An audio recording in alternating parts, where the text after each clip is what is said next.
I noticed a long time ago. Uh, remember when I was like, "Wow, the world's really big," and I kind of like looked at myself. I kind of looked at it. And I was like, "Yeah, I see why," and I wasn't willing to fix the why. The big why was because I had a lot of music. I had like 200, I had like 400, 600 tracks of music, like ready to go, which was bloating the worlds a lot. Uh, so yeah, I slimmed those down, and I want to make like more focused ones, more focused track or playlist that are like 4 campaigns. I haven't made one for this one yet, so I'm just using the one I made for Emberwell, but it works. But I do want to make its own set of playlist at some point, which that'll be soon. But this one is very the end of the game.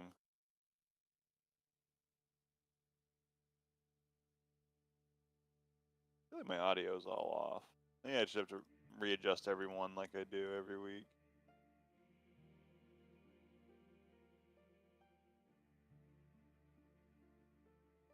Whatever. I'll just do that as you guys start to talk. Anyways, let's get into the recap, shall we, Frank? It's your first time doing it, so I hope you're excited. It's real good to do. Actually, well, I don't want to rant about this, so I'll just let you get into it whenever you're ready. Oh, well, first disclaimer before I get into it. I'm not saying that it happened, and I'm not going to confirm or deny it. However, I may have or may not have overwrote all my notes for this session with my notes from the other one because I saved them under the same name and wasn't thinking about it. So, It's fair. that being said, all right, so jumping into the recap. Session started off with us kind of dealing with the bringing Hladok back to life and kind of coming to terms with all of that and discussing all of that stuff. And forgot his name because I don't have my notes. What was the guy's who was in the tower? Or what's his name? The leader's Karum, and then Obus Karum. is his buddy. Obus the wizard? Obus the apprentice. Karum's the big wizard. Obus is the buddy. He's the one that Rick talked to, if that helps. Gotcha. So, wait, maybe this will help. Whoa. Look. Whoa. There's Obus. And he's a dragon. Name's a dragon. Alrighty. So, from what I can recall without my notes, the group spoke to Karum and were basically offered a sort of deal of sorts where Karum basically offered the group the opportunity to pursue an artifact that would assist him with his work, and it could potentially assist with the group's goal of entering Hell. The group was pretty 50-50 on doing that, so they did decide to rest up at the tower first before deciding to head out. Before they did head out, they had the opportunity to use the new advanced augury spell that was given to them, which group definitely struggled to find the proper questions to ask or the right context or anything like that. It's a confusing terminology. Yes. That being said, so the group kind of went back and forth quite a bit on deciding what they were going to do going forward, how they should help, or how they should accomplish the goals that they were going to do going forward. So they went out and left the tower to potentially start heading out towards where the artifact was that Karum was asking them to retrieve for him. So that kind of led into another kind of multi-path scenario. Was it go to the desert with the scorpion riding goblins? Was it go into the abandoned town with the ghosties and all that? So on and so forth. So again, the group kind of had had trouble kind of deciding what we were going to do. So originally we went off into the mountain pass to meet with the scouts that they were informed about to see if maybe they had a better layout of the land to get a better idea of where they were going to go. And after talking to the scouts, they were given some more info on again, the town, the goblins, where the artifact was. I believe they gave us a map of some sort to kind of direct us did. towards where we needed to go for the artifact.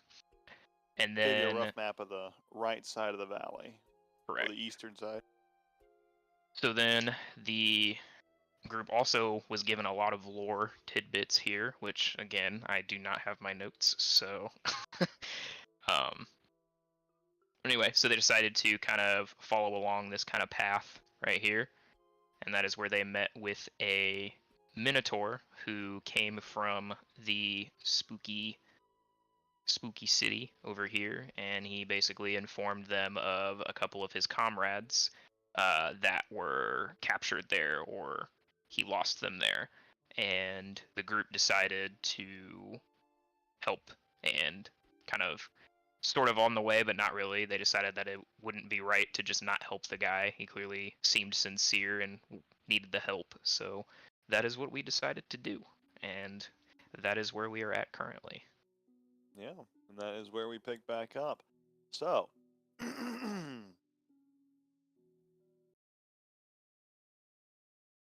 as we re-describe the scene, the group is looking down the main street of the cursed ruins of Zenorum. You see now the sight of dozens of zombified Leonin, their once proud, lion-like features now twisted and decayed. They shamble aimlessly, their movements jerky and uncoordinated. As they wander the deserted streets of the city, the stench of decay and death fills the air, and the group can hear the low moans and groans of the undead as they stumble around. The sight is eerie and unsettling, and the group still feels that feeling of unease, that feeling of being watched settling over them as they take in the scene before them. Kedge looks up to his stranded allies off in the distance, and then at the adventurers with pleading eyes, and says, "I'm ashamed that I do not have much to offer you for your help, but they," and he points to them, "they would talk of a secret stash hidden away in the oasis, contained a rare magical item. I bet they'll happily give it to you if we can just get them back to the oasis." He speaks in a low voice, just trying to keep his, voice from echoing and drawing attention. But he looks at all of you, trying to draw a little more interest in,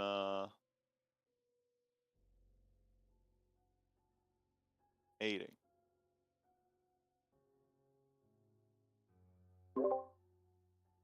Oh, hey, just while we're at it, your boys see anything about like a lute? I don't hear anything like an instrument of any kind. As he's looking at you.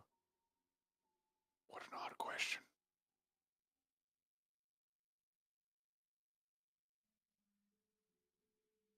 We've. Do you mean like loot is in the treasure sense? Like No, a I bunch specifically of loot? added context and instrument. Instrument. Sorry, didn't hear you. It's okay, I'm trying to be quiet, but I don't really think zombies can hear me, so I'm just gonna go back to talking at a regular volume. You know, I never thought of that. I mean, if their ears are decayed, I mean, like, what are the chances they can actually hear us? What if we just start yelling at them? But he starts to look at you and be like, no loot other than the ones we make. All right, well then your stash will do. Their stash, but they're the ones in danger. They'll be the ones to pay you. I'm Okay. sure that makes sense. Their stash and your diplomatic favor or whatever. Hmm.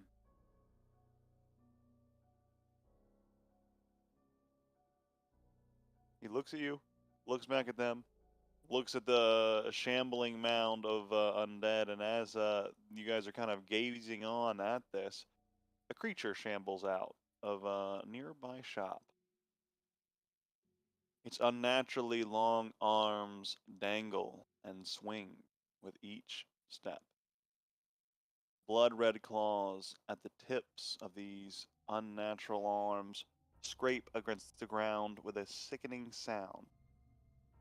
Bones protrude from various places on its body, giving it a distorted and twisted appearance. Its flesh is mostly decayed, and the smell of death and decay permeates even stronger now that it is in sight. The creature shouts out in common, looking up to the Minotaur, its face twisted and distorted from years of decay. "Oh, do please forgive the locals," it says in its voice surprisingly warm and friendly. "They just want to make sure you have everything you need during your stay here. And I'll make sure you have plenty of food. It's the least I can do to repay you for coming all this way to visit." It reaches out with a bony hand, and as it does, arcane sigils start to appear in the air, and it casts a spell that causes 2 platters of food to clatter into reality in front of the 2 Minotaur. The 2 Minotaur on top of the roof begin to warily eye each other, eye the food, and you see them kind of start to whisper to each other and discuss something that you're just too far to hear. The creature waves and shouts, "I'll be back in just a bit. If you need anything, don't be afraid to come pay me a visit at my shop. If you have the coin, you maybe can get something wondrous enchanted for someone special, or even yourself." And you see the creature heads back inside of his shop.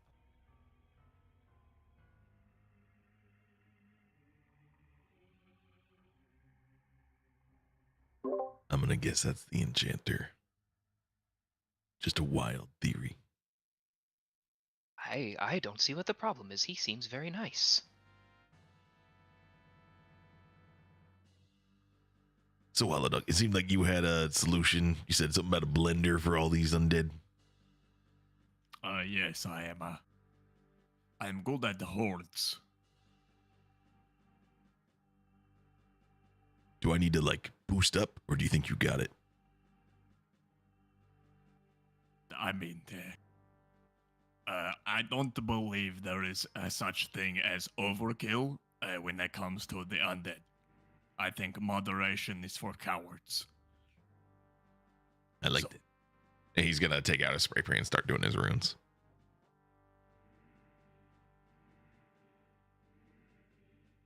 Just if we do get beset by a horde, just stay close to me, like within 5 feet or so. Just like really hold hands and just wait. They'll come and they'll melt. Just stay next to Hladag Vedomasti.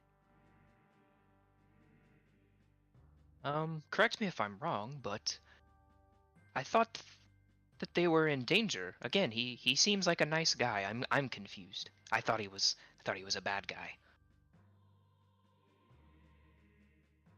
I just kind of figure if he was really nice, you would get him down. And the fact that those undead weren't going for him. Oh, and also all the stories about the enchanter and he kind of like doing this to this city.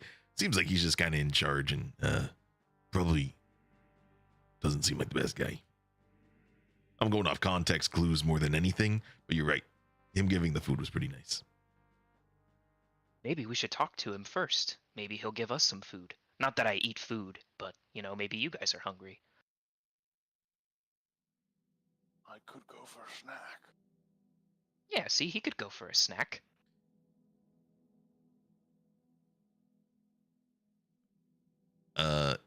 Kedge, buddy, you said you have you've been watching this long. How often does he come out here and give them these little treats? I haven't seen him come out and give food yet. He usually comes out and, well, talks to them, but I don't understand his gibberish or his intentions. Strange creature.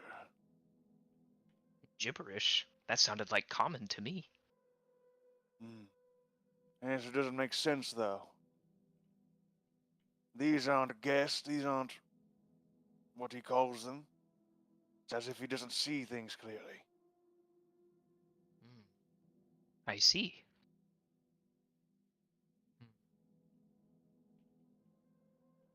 Well, what's the plan going forward then? I think he seems like a nice guy, personally, but what do I know? Sato, you're smart. What do you think? I think there's something rather unusual here. Would you really wish to speak to him? I don't make decisions for you, but I don't believe that this horde of dead are truly warm hosts. They seem rather agitated. I would think that if Hanak could get rid of them, we could easily retrieve our packages. Seems like an unfair thing to speak to these people of, but retrieve the 2 Minotaur and maybe somebody will come out and you could speak to them. Yeah, one big concern is that these zombies could get them down from there, and he's choosing not to. I think that's with the whole feeding thing. So I think he kind of wants them up there, and if we confront him too early without dealing with them, he might be able to get them down, and they'd be out of luck. If we can get close enough to them, I could make them unseen to the undead. Well, of course, the undead can still possibly hear, but possibly not. Perhaps without a target, they might be a little less useful to him.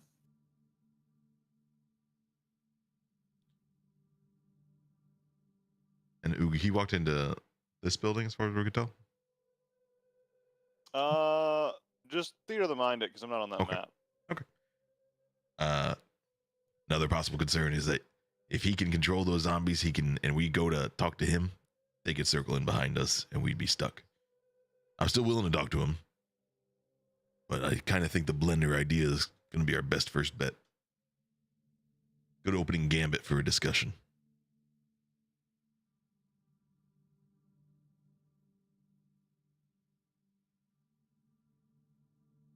Excellent. Then blend, and then blend, and then parlay.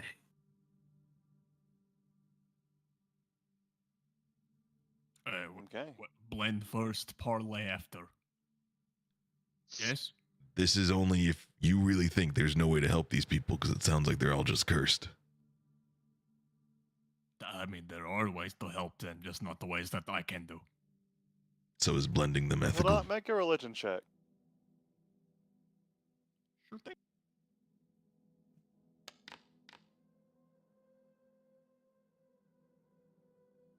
It depends on your definition of what you mean by you can't do.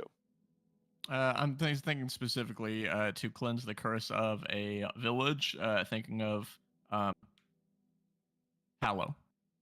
Yeah, not every curse necessarily. I mean, spells can work, but that's not the only way to solve a curse. You know that. Right, as a I mean cleric. for something the scale of this village, for him to just do it without taking an extreme amount of time to figure out what's causing the curse, find the root of it, if it's an artifact, dispel it, if it's a monster, kill it.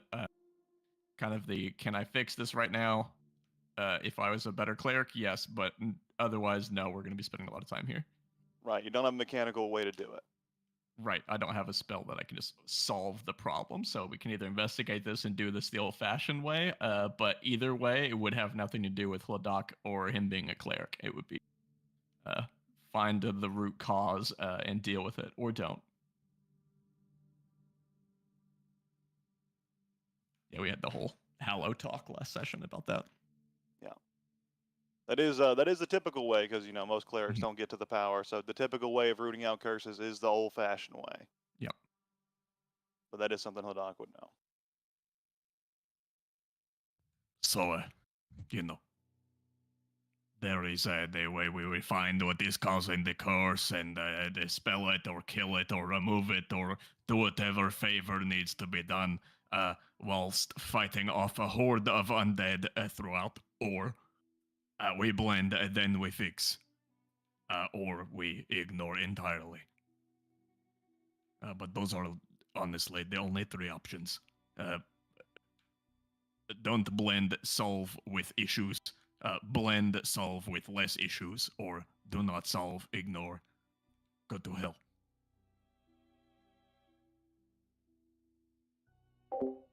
It had been mentioned that there was a large violet stone that fell north of town. There is a distinct purple bit on the map. There is a rather distinct purple glow north of the city. There is, and you can I can't see it. You can remember. see the glow in the horizon. The land does begin to shift, and the grass turns purple itself. And Could be if good I place to remember start. correctly, we could move a certain amount of distance that I cannot remember off the top of my head. But we have it written down somewhere. Well, Oh, we are can you looking for keep travel Hadak. pace? 3 hours. Yeah, you can go 4 miles per hour to fast pace, 3 miles per hour to normal pace, unless you got mounts. It can make us Well- invisible, but only for an hour at a time. The crowd around this building seems rather large. So we'd have an easier time moving around the city. But just if we were to try and break the curse. If not, it doesn't seem like they're going anywhere, so. He doesn't also. I don't know how long this course has been here, but judging by the state of the place, a long time. So, urgency is perhaps not the word. It is. I don't know. Every time we see a nail, we need not hammer it, But I'm never going to say no to reading more of the lowlands of the undead. It is simply how much time do you wish to spend here before you are satisfied, because you're not going to solve the undead problem. You're going to bandage a gun wound. Hey, I'm okay killing these people. I was wondering if you were. Sounds like you are. So let's fucking kill them. What would you refer to these creatures as? Probably cursed individuals. Not undead. Cursed to be undead, probably. One implies they are already dead, and one does not. If they are dead, I have not the means to bring back all of them. If they are not dead, different conversation. Sounds like we're good then.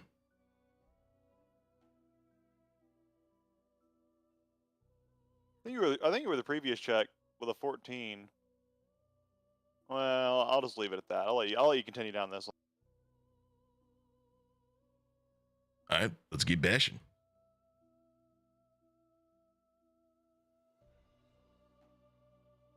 Yeah, every one of these things we get rid of, we save potential lives in the future. It's not like they will All right. reproduce.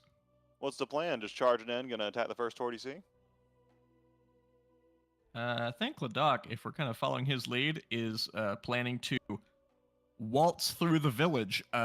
And as long as everyone stays within 5 feet of him, if these undead hordes decide to charge us, they will be throwing themselves into a holy wood chipper, one would call it, and mostly plans to just ignore them.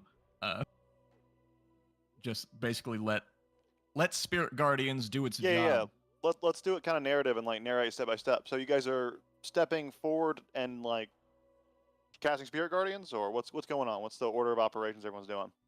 Well, Doc's plan is to just go, just ignore everything and go through the town in the direction that we would go.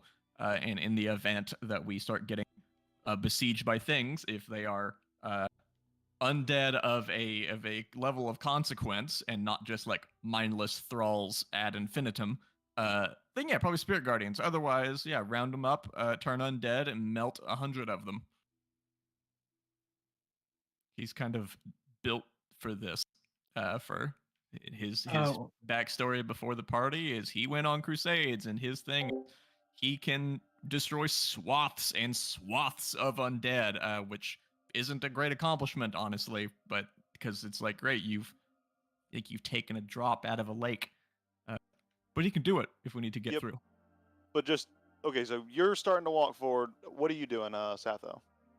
So while Ladak very likely gets the attention of most of these things, Sotha would like to go invisible, see if he can link up with the Minotaur on the roof somehow, and then use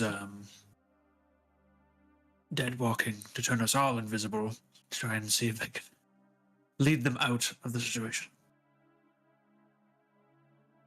Gotcha. All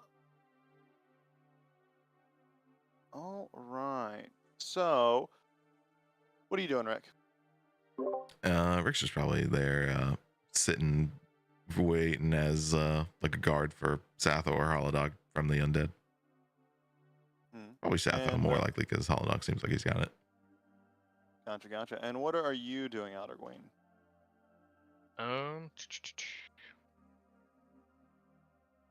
I think that just because he has had bad luck with getting jumped in our recent encounters, I'm gonna go ahead and pop this, and he's gonna follow Ladak, but he's gonna kind of have his little spore inhabitants kind of start to surround him, and he's gonna have that kind of like faint glow as he uses the symbiotic entity to kind of prepare just for anything that might go wrong. But he's just following Ladak. Staying close to Ladak? Yep. All right, so Outer Queen staying close to Ladak. Ladak taking the lead, gonna go forward and get the attention of undead. Rick, you are where in relation to Satho? Because he's going forward. Then I'll be with Holodoc. Holodok. I'll just be before he starts doing his AoE stuff. I'll just pick off individuals that come close. Yeah, Ladak will, sacred flame some stuff, just like burn things down in general. But once like the horde comes, Ladak is of the full belief that like one does not stand their ground against the undead. That's just stupid. That's like standing on the beach and deciding you're not going to get wet. That's stupid. It's just like it is a endurance thing. So we are getting somewhere, because if we stay here, we will die no matter what. Eventually, we will run out, and they won. So let's get some. Get some show. Let's get more show, less tell. Yeah. Let's get into the scene here, because I'm just trying to get like immersed here. So, Satho, you are creeping around the side. Invisibly, yes. Cool. All right. So I'm gonna pull us this scene now, because this is gonna kind of initiate into combat as you kind of approach forward. Entering in to the ruin here. So, this is roughly where I got you positioned. If you want to like nudge yourself a little bit, you can. Any more specific place you would rather be before you go forward?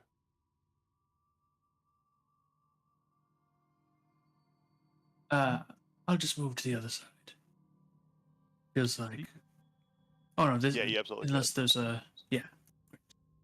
I don't know how far you could let me exist on the side. You guys are like kind of creeping in from the south side of the city, so you could have walked around this building a little bit and been on the flank here. Right. You're going a little stealthily. And I'll use my spell slot. Oh, let me get Kedge in here.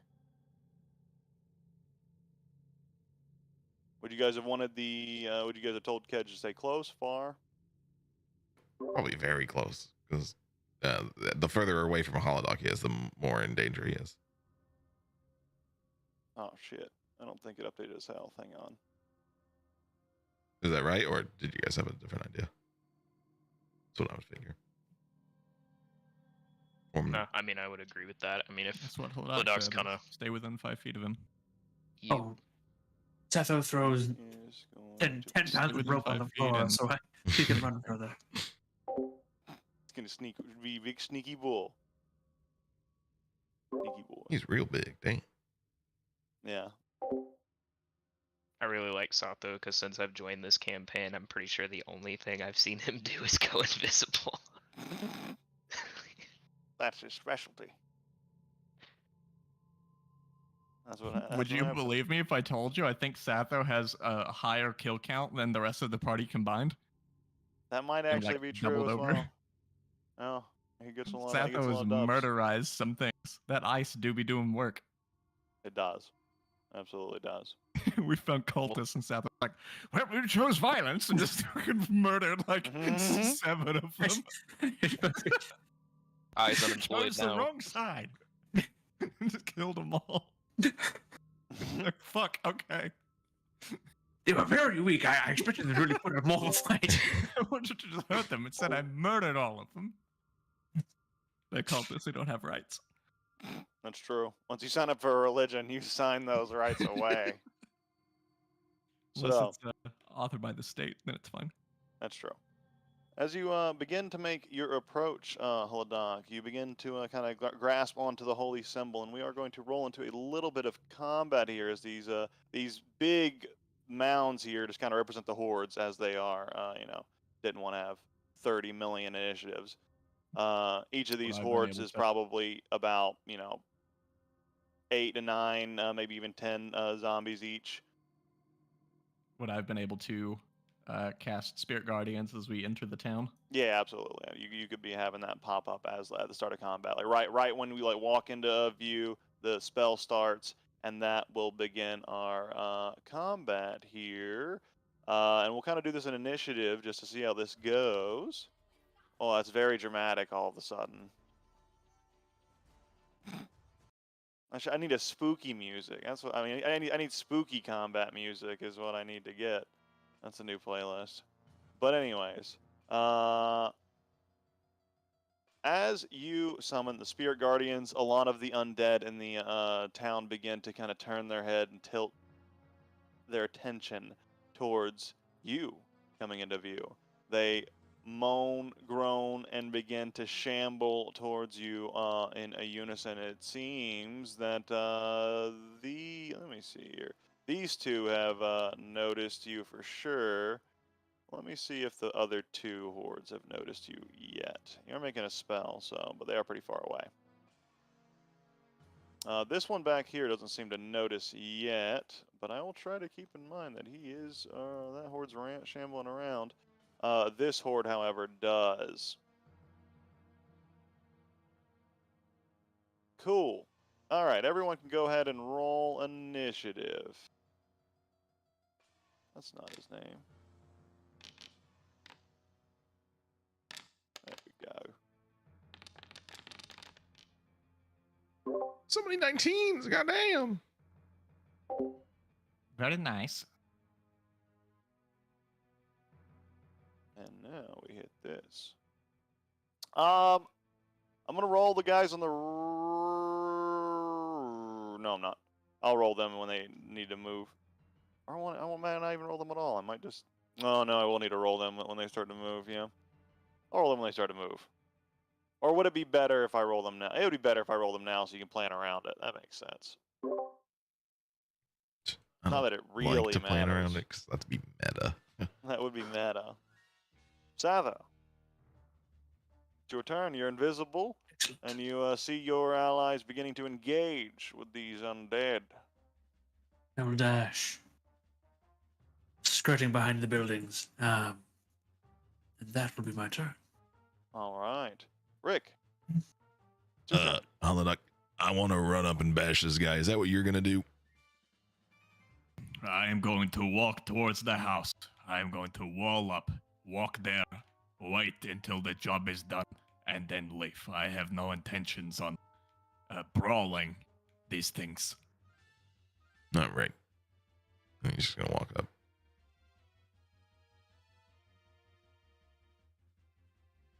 Wait, you say walk, or you gonna like Hustle.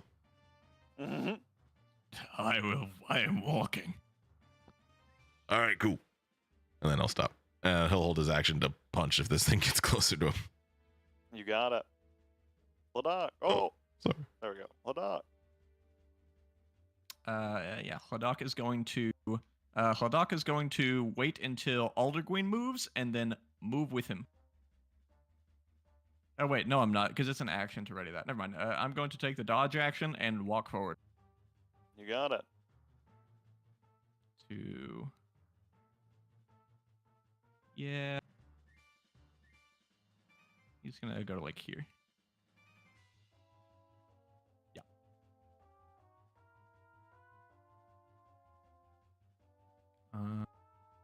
I don't think he does it. Blah, blah, blah, blah. I think it's when he starts his Creature turn. enters the area for the first time or starts his turn. Yeah, because it is not entering the area. Yeah. Yep. Cool.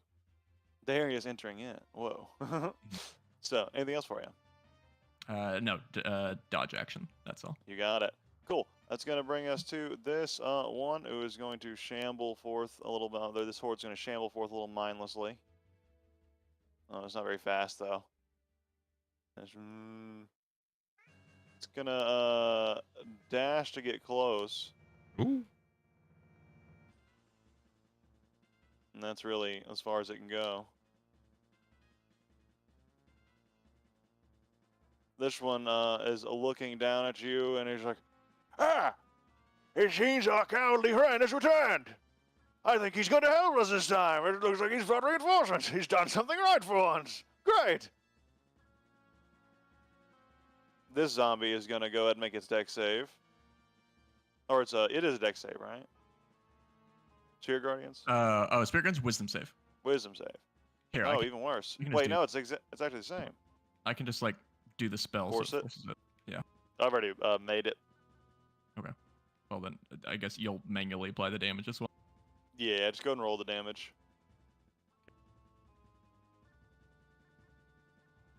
It is 3d8. Oh, it's doing them together. It's not 6d8. 3d8 radiant. So I'm just gonna roll it manually.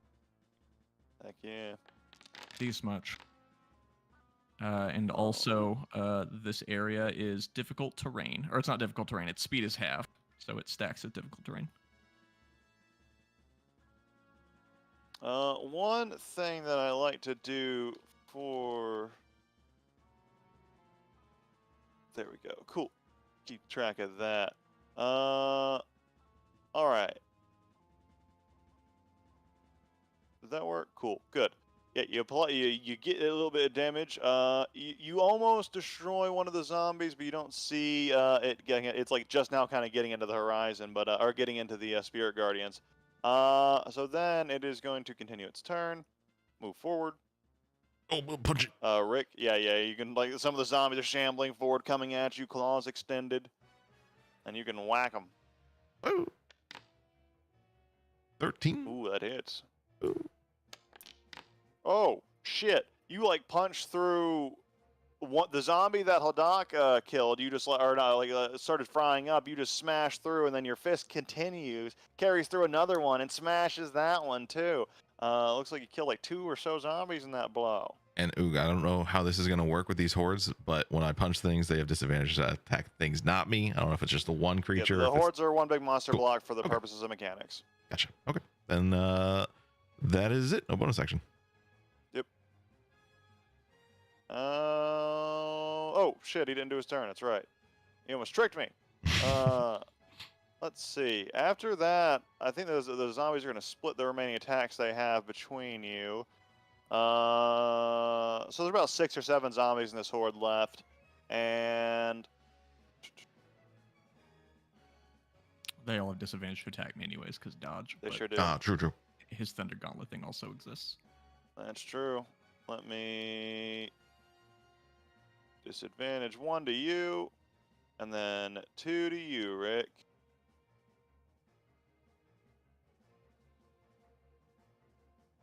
That hit? Wow, it did And, hit. Ooh. Damn. All right. So with a disadvantage, those managed to miss as he is. The hordes are swiping out at you. They are just to impeded. Outerwing, it's your turn. All right. So move right up here. Should probably move him though, and not measure it. And then as he's kind of moving ahead, he's gonna have his little shroom stick readied. And he's gonna run up towards the horde, and as he's running up to them, you can kind of see the little like green misty like blades kind of pop out of the shrooms on each side, creating his little double-bladed sword. And as he's running up, he's kind of gonna run. He's gonna spin it around his back, kind of like almost like a kind of show-off type deal. And then he's just gonna like do one like giant swipe into the horde. So I'm gonna use Shillelagh, and then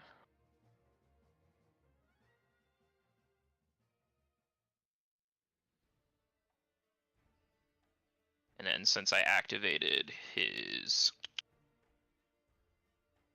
symbiotic entity, he gets the extra 1d6 on the damage if it hits. I think it's necrotic. I don't know if that goes through though. But it might. Good question. Doesn't say it's immune to necrotic, so it Nice. does work. Unless it's like slicing shit and stuff like that, because that says it doesn't work on undead, does think on the property, but that might not be true. But this isn't that, so we'll worry about that later. So we good then? Yeah, you're all good then. Ooh, yeah, you managed to smash through another zombie. About 2 zombies actually. There's probably about 4 zombies left in the total of the horde. Thinning it out. And this one, at least. There are, each horde is about 10 or so. Gotcha. All right, anything else for you, Outerqueen? That'll be it. You got it. God, my mouse. Oh no, it's like freaking out. There we go. Kind of fascinating how they all move as like one collective unit. It's like an ecosystem like me. Yeah. Oh shit.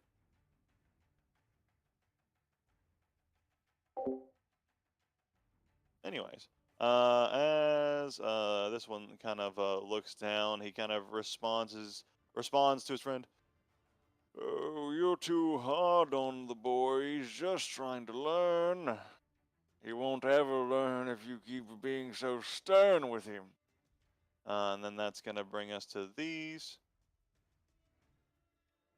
And they are going to shamble about that far. That's going to bring us to Kedge. He is looking a little frightened, and he is going to think to himself, well, take this! And he is going to swing towards this one. Oh, he hits. Nice. I was like, that's very low, but he still hits. He manages to cut a couple of them down, and then begins to kind of ooh. I guess he's gonna move through here and get Spear Guardians and die.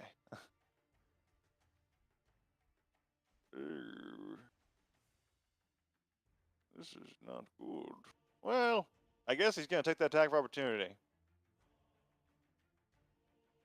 That he is. These ones don't have disadvantage. I don't think they do. Well, he's gonna take this damage. Ooh. And he gets scraped up by the horde in his brawl as he runs through, but he manages to get to this point. That's gonna bring us to Satho. Going to continue to. Is this hedge wall sort of solid? You could force your way through it if you had to, but it would look silly. But luckily, you're invisible. I am invisible. You can only see the hedge wall moving as I scrape my way through it. There's a wall apparently. If you could. Whoa! Oh, there would sure kindly is. move me 30 Delete feet it. forward. It's been deleted. You can move through it now. 30 Delete feet all these forward, hedge walls because they aren't and really then that much of a barrier. this large topiary here. That's actually solid. I couldn't move through that, or I could. That's a little too thick. You'd have to move around that. unless you like burned your way through it or something. Right. Hmm.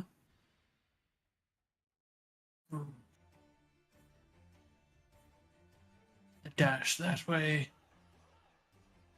I just want to keep dashing. I am invisible. Okay, I dashed. That was my turn. I get ever closer.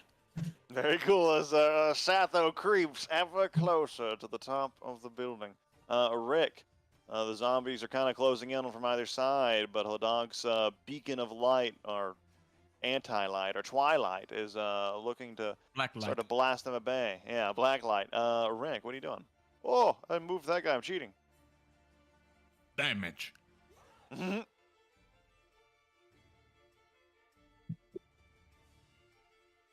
Oh, are you talking? Oh, You're muted. I was. But I was gonna punch this guy. All right. Whoa. Whoa. Ooh, yeah. You break it down to the last two zombies, just as you come down to it. There's two left. Well, here's another one. Yeah. Ooh, Oh. Rolls are with shit. that, the two are barely standing, and they kind of bounce them into each other, and these two are just kind of bouncing back and forth, but they are still barely alive. I'm actually going to detract this one to, because, so many have died. They're only like really that big now. Oh, that is it. All right. That's going to bring us to Ladakh. But most. Yeah, Ladakh is going to. Yeah, let's just do it. He's going to cast Sacred Flame on this one. Actually, before I use up an action, is there any kind of check I can make to see if these zombies constitute CR 1/2 or lower? To know if these zombies are low enough rank for me to turn undead these things. To like turn undead them? Let's see. Mechanically, they got to be CR 1/2 or lower. Make a religion check to try to identify. Nailed it. Ooh. Unsure in this circumstance. But one thing no, with a natural one. No, with an 8 total. One thing you do know about like undead is like sometimes when they get like in large congregations, that can bolster their forces to make it harder to for the light to press through and disperse large numbers of them. But you don't know for sure with this particular circumstance. Just because the scaling of this is very, very low, so if like the CR goes up with these swarms, like a 17th level demigod would not be able to do this. If there's We can talk about that after the game if you want to get the game logic. Yeah, for sure. Okay, then yeah, let's Sacred Flame this.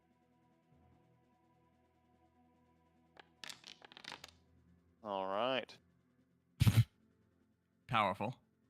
3 damage, As you do. and he is barely standing. Then yeah, he's going to move. All right. Then is that your turn? Yeah. All right. That's gonna bring us to these zombies here.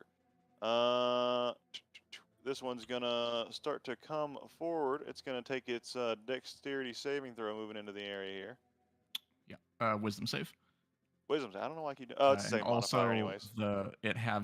it takes double movement to move in those squares as well. Oh, very cool. I don't think you can go very much further then. Yeah, it's real good. Oh, go ahead and roll that damage on because he did fail his save on his thing here. For Superior Guardians, that's what it's called. I don't know why I blanked it on it. The big group. Yeah, this big boy here. I've already I don't know why I kept rolling the save. I already rolled the save.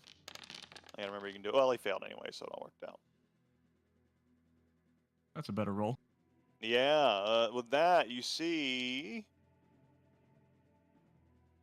about 2 or 3 of those zombies fall at once as the blast just started to explode their heads in place. And they are looking, the sword's looking about done for. And then he is going to start attacking. Oh, he only has, Not very many attacks here. Uh, Ooh, that's a miss. Yeah, what's up? oh, that would proc Halo.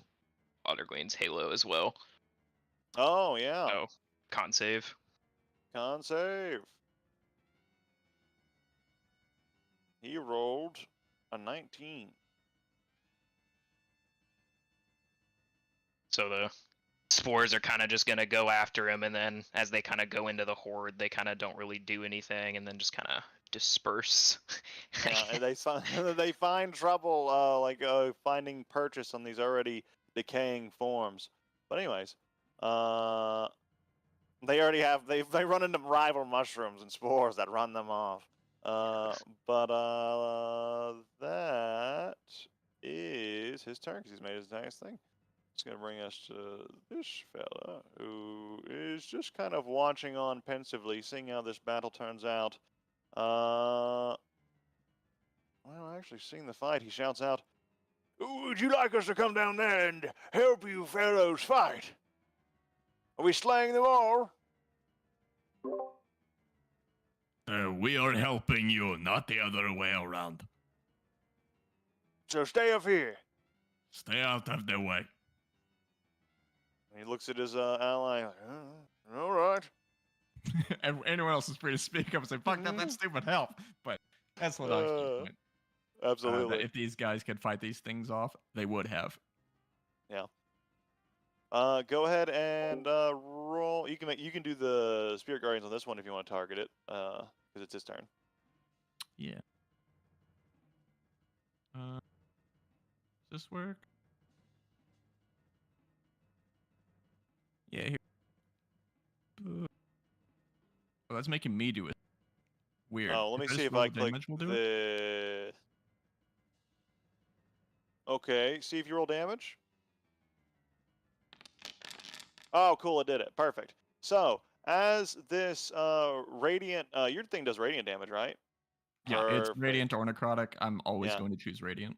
Yeah, these boys are yeah, they have like a little bit of undead resilience, but your radiant damage is blasting right through that, and this horde is destroyed. Well, that's that one's turn. Outer Queen, it's your turn.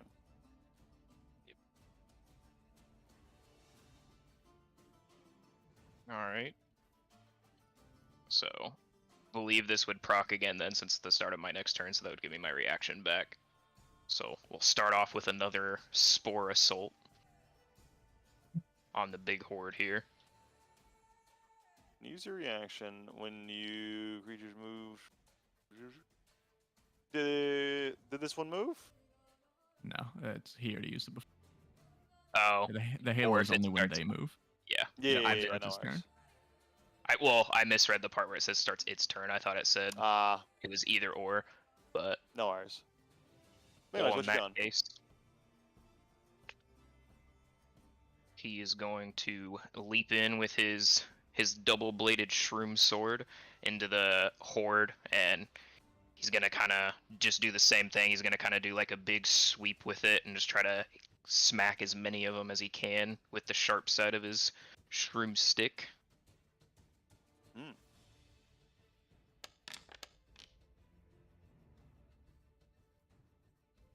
Okay, that did roll damage. Ooh. Oh yeah.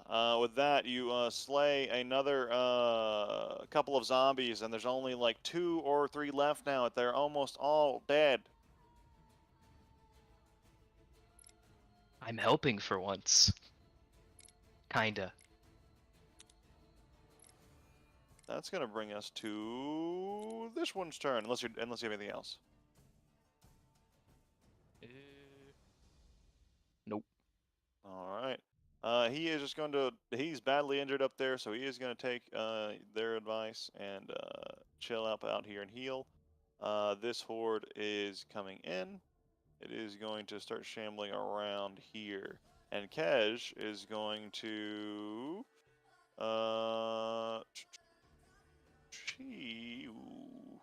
Yeah, he is going to just try to finish this one off if he can.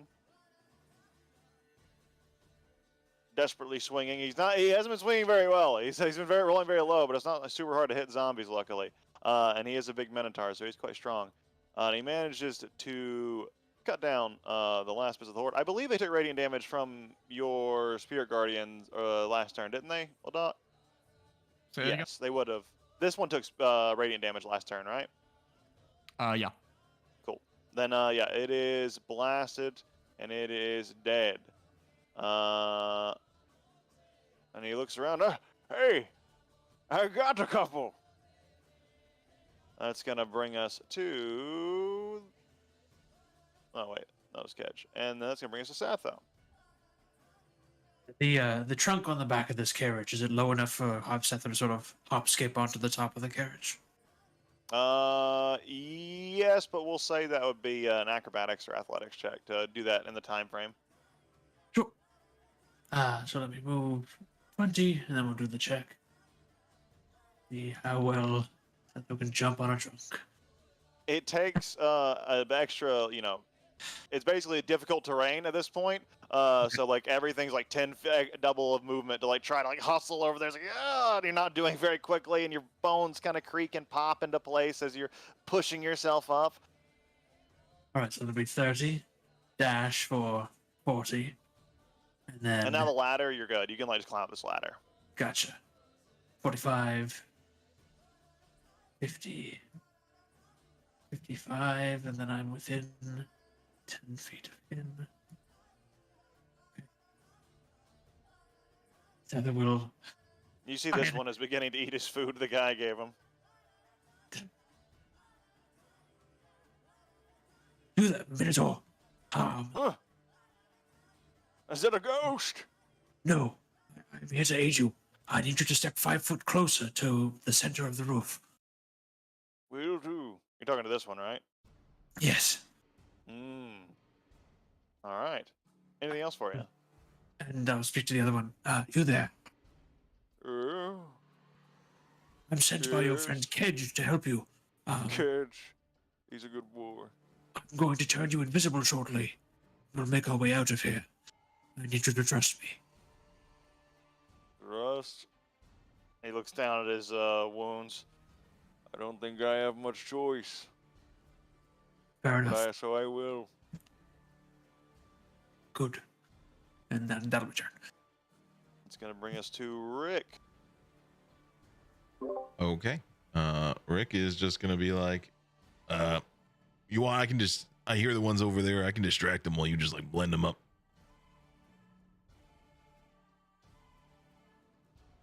Okay, sounds like a plan. He's gonna go over here and dodge. All right, Ladot, your turn. Yep. He's gonna go to here. Let me move. Whoop. And yeah, let's do second verse, same as the first.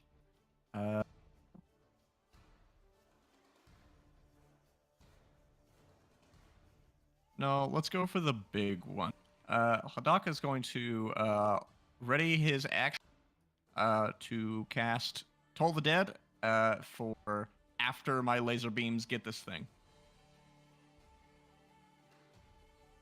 Gotcha. So after its turn starts and it gets hurt, then you're gonna After blast it blasts, it. Gotcha. then I'm gonna blast him with the spell that does more damage to damage things. Cool. And All right. I'll use my reaction to do it. That's the tax. That's gonna bring us to this feller, who's looking over here, and he's like, "All right, is this close enough?" That's perfect. Thank you. Okay.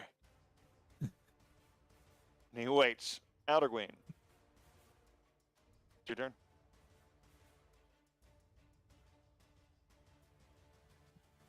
Gonna move up here next to Kedge.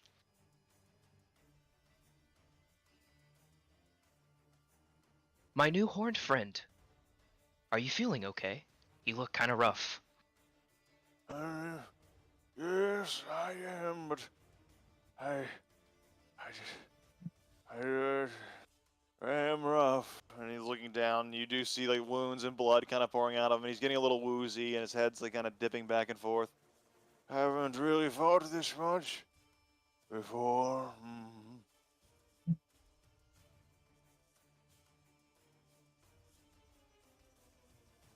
So, remind me again what your purpose was in your group?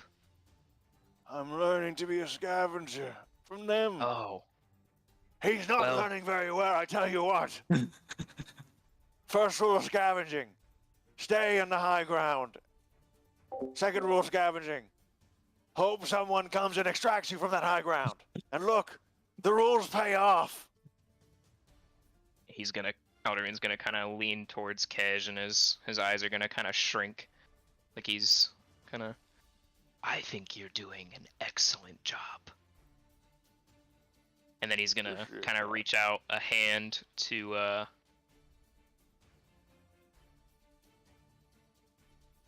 his hand's gonna kind of glow as he reaches out to like put it on Kej's shoulder. As you begin to charge up this green healing energy and release it into him, go and roll that healing. He's looking surprised by this robotic heal, but he is happy to have it as he says, I am grateful. I feel much better. I feel like I was badly injured, but now merely injured. That's great. See, you'll be fine. It's excellent. I'm glad I could help. He gives you a smile and nod. You give me confidence where I had none. I thank you. You bolster my own weakness with your strength. You're a brave hero. Wow. Maybe next time I can inspire you with my art. I would love that. His eyes just kind of go super big. Wow. And that'll I be the want to turn. be an artist too one day, and he kind of goes on and on. But Hillidan is going to. So you don't need me to get any closer, right? No, but be prepared to move. Okay. I'm preparing to move. This zombie is gonna start its turn. It's either gonna move in here. I can't really tell if it's in it. I think it is in it. So it's gonna. It doesn't matter. But it's gonna make the wisdom save. I don't know why I keep reading you target it. Well, it rolled a natural 1, so you can go ahead and roll that damage, Ladok, on your Spirit Guardians. Let's.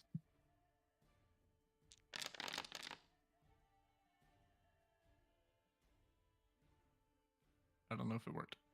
It did, and it took 9 points of damage there. And then go ahead and roll your Zvuk. Oh, that's a lot of damage. Zvuk. Yeah. With the big Zavuk, you nearly shatter half of the horde with the combination of Spirit Guardians and this Toll the Dead. Yeah, looking rough. They are going to move forward, though, the remaining of them. And they are going to attack you, Rick. But did you have a dodge action? Yeah, Rick is just turtled up. He's got his shield like over his head, and he's just like the zombies are just hitting his armor or his shield, not getting any purchase. Well, we'll see. But 19 We'll AC see. with disadvantage. Break Yeah, yourselves upon my body. Yeah, Feel they, the fury of the earth. Which boss is that? That's a WoW reference. that is a WoW reference. I forget which one it is. It's isn't it one? It's well, I'll get distracted. It's one of the Earth Elementals. It sounds like, or something Yeah. like that, or a shaman. Yeah, close But enough. anyways, oh yeah, they had a lot of Earth shit going on there. That was cool. That was Oh, that's cool. rough. But the second, oh yeah, both miss, and your shield's just ting ting catching them just as you say. I can't find purchase. That's gonna bring us to Kedge, who is looking at you and just smiles. And he starts to go. He's gonna go through this like tinted area here, and he's a little big. I don't know if he can actually fit through that. Cause, well, these Leonin are 7 or 8 feet tall. Minotaur probably a little taller near the horns, so yeah, probably would get caught up in it. But he can duck his head down. And he's gonna duck his head down and kind of go through here.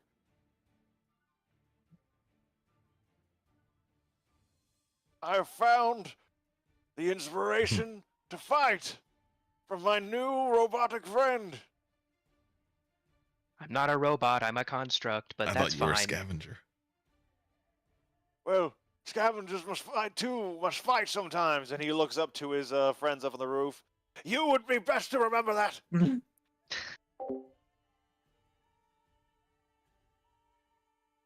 It is He's gonna- important to ooh, remember yeah. one's job duties. Get a big cleave, and that's about all he's gonna do. Satho, it's your turn. And then Right. you see the two kind of like arguing. He's really calling us out. I can't believe if he's so confident and he's gonna call us out. You look like you're in no position to fight. As Sather drops the invisibility. Now quickly. You'll be unseen, but only to the undead. And Sather will slip a copper coin under his tongue and say what Crusaders say as we do a little bit of this. Whoa, And that's You a choose. fucking cool spell. of course, the ones I choose are myself and the two Minotaur. And I say, you'll be unseen, not unheard. Do not attack. Neither of you look capable of magic. Not to be racist, but please make your way off the roof and to safety. And They look Sather at each will other keep and nod. moving. Yeah. This one had to like kind of shuffle, but yeah, on their turns they're gonna get going pretty good. Cool. Cool. And Sather It's will been a just- while. No, this horde. Oh, you guys have been doing a lot of spells. This horde is probably gonna here. Let me see. I'll just roll. Oh no, this horde is oblivious. Satho, you see this horde just kind of like staring off at like something over in the horizon, and is just not paying attention to what you guys are doing. So yeah, what are you doing, Satho? Sorry. Cast a spell. I moved.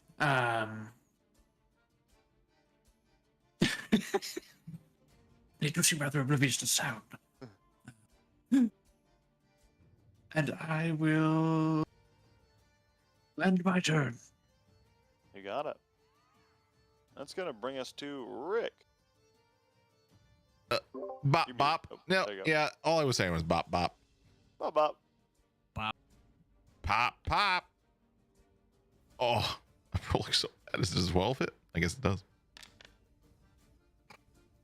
I think I've hit Yeah. 5. Oh, When your He damage has- roll is as high as your to hit roll at level 5.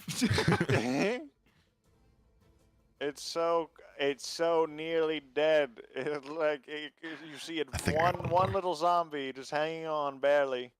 well. Let's see if I can hit him. Oh god. You do. You do have a +2. Oh, And with plus that- 2. Woo. Flanking. The final zombie of the sword explodes. This one dies.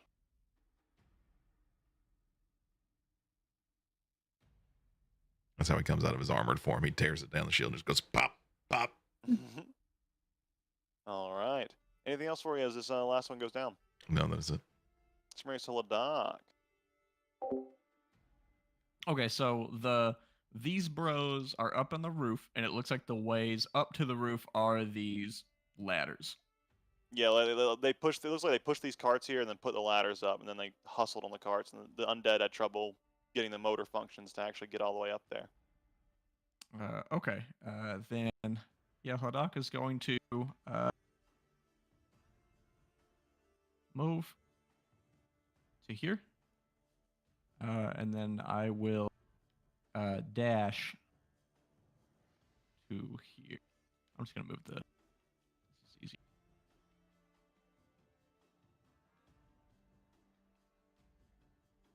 Yeah.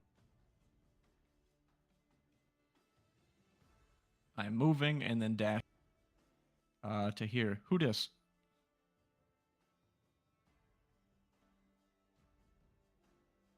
Now you do. Who dis? What do I see? Oh, who dis? Who Oh, dis? you can see him. You do. can see him. This is the creature you saw walk out earlier. Great. Wonderful. Upon seeing that, I'm going to bonus action cast Sanctuary upon myself.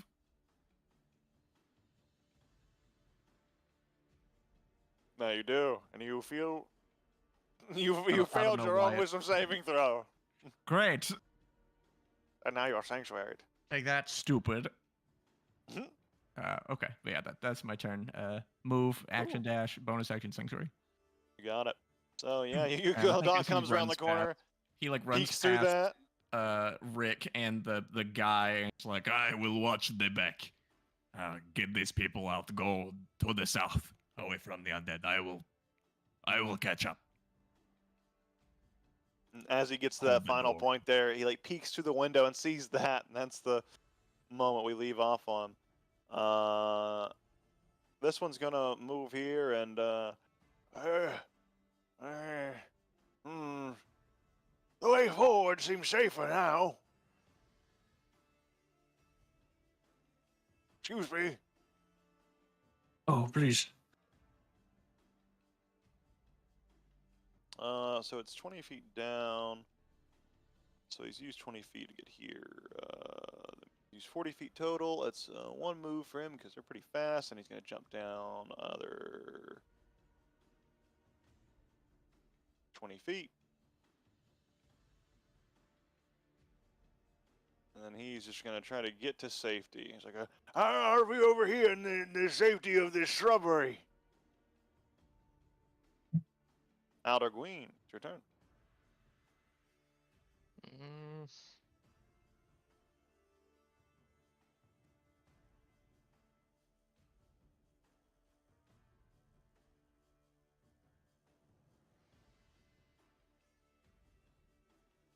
I think I'm just gonna go stand next to Dad.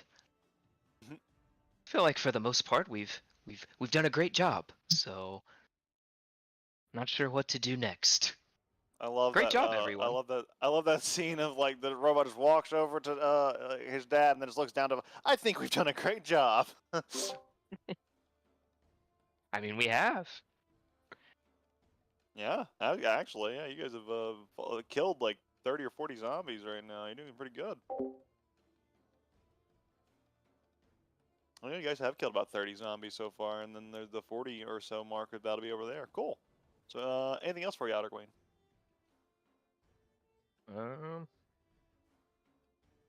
No, I think that's that's it. I think he's feeling pretty accomplished. He's kind of got his hands on his hips. And then with that, Hillidan is going to come over and just, oh, excuse me as well. I'm going down Please. here. Go ahead. I'll get about there, and I too will go in the shrubbery. That's going to bring us to Kedge. Looking around.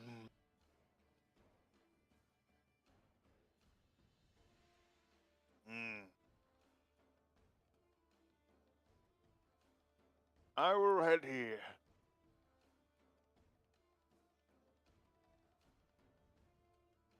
Satho, your turn. Right.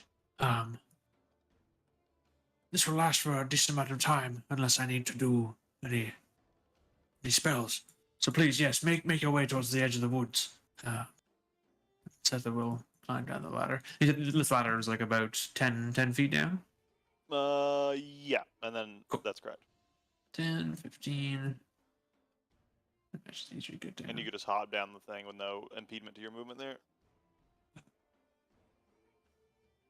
Where's Hadak gone? You know, he saw another horde and he decided to blender him. He said he's gonna be fine though. He was supposed to be fine in the acid beast. I'm just to be sure. Not that I don't trust him. I just that's good. Gonna dash over this way. Oh, Hadak. That'll be turn. You got it. Nope. Hildak disappears. He fucking blows into smithereens. He explodes. Weird He to wasn't describe it. Too okay. late. You exploded. You exploded. You can't back out now. exploded on the spot, head gone. He jinxed it. Satho rounds that corner and Hladok just melts on the spot. You're so beautiful. And just dies. The Masters of Nithis turn upon you and destroy you. Shit. So Rick, what are you doing? Rick's gonna run over here, try to keep up with them, but they're running quickly, and he's gonna be like, "Wait, hold on! I heard about a stash. Wait. You guys, anything about a stash?" My legs. and they like turn and like look at Kedge, and he says, "They did sort of save you." And the middle one, Hillidan, kind of says, Also, political favor, but that'll come later.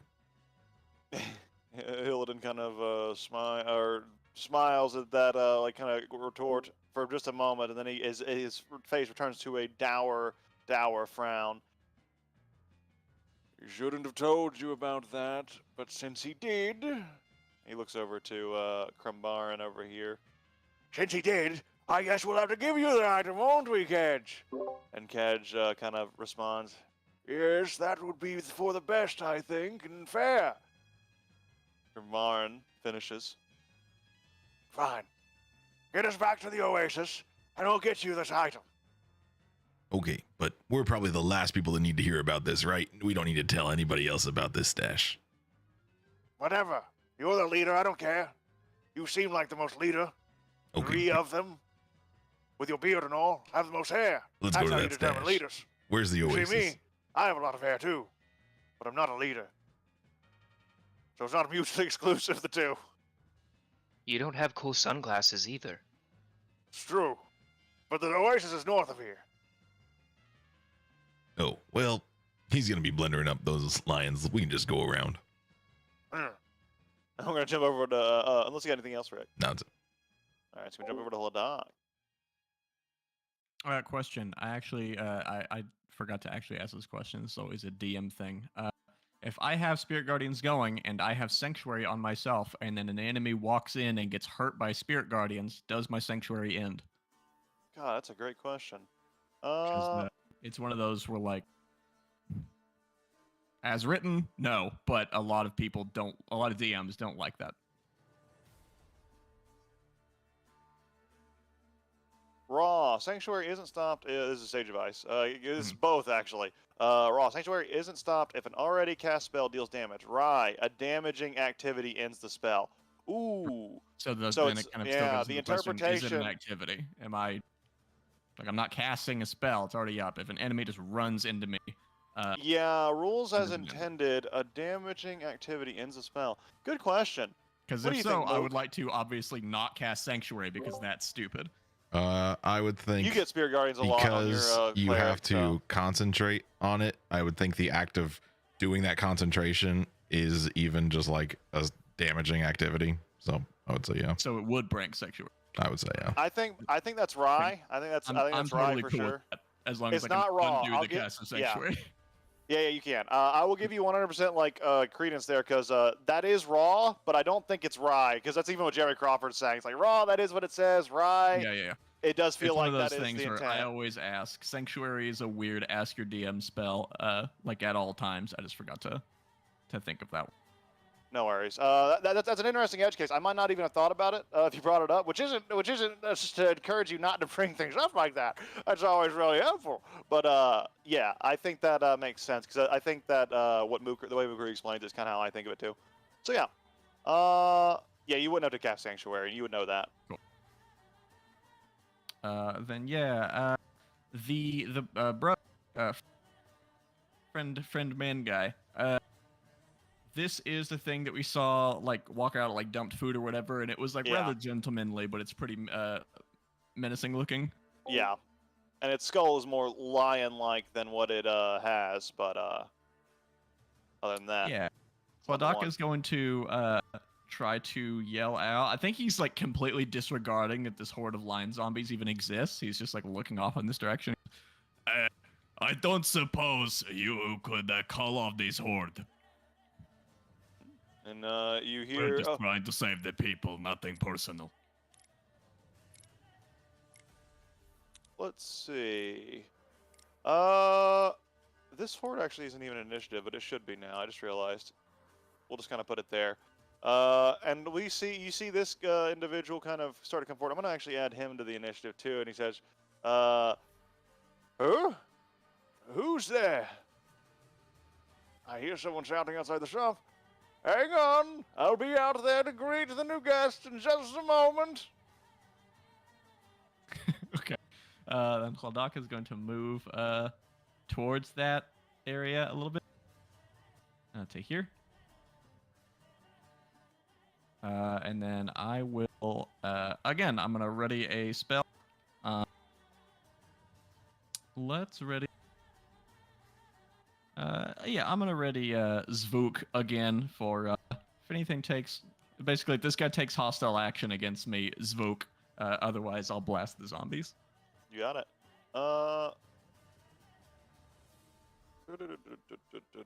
He's just going to kind of continue off. I'll see you on the other side. Halloween, your turn.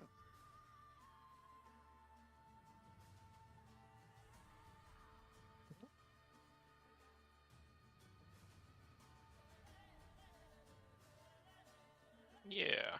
I'm gonna move right here. Oh, maybe not move right there. Oh, there Oh, is might be this- No, there's no wall there. That's weird.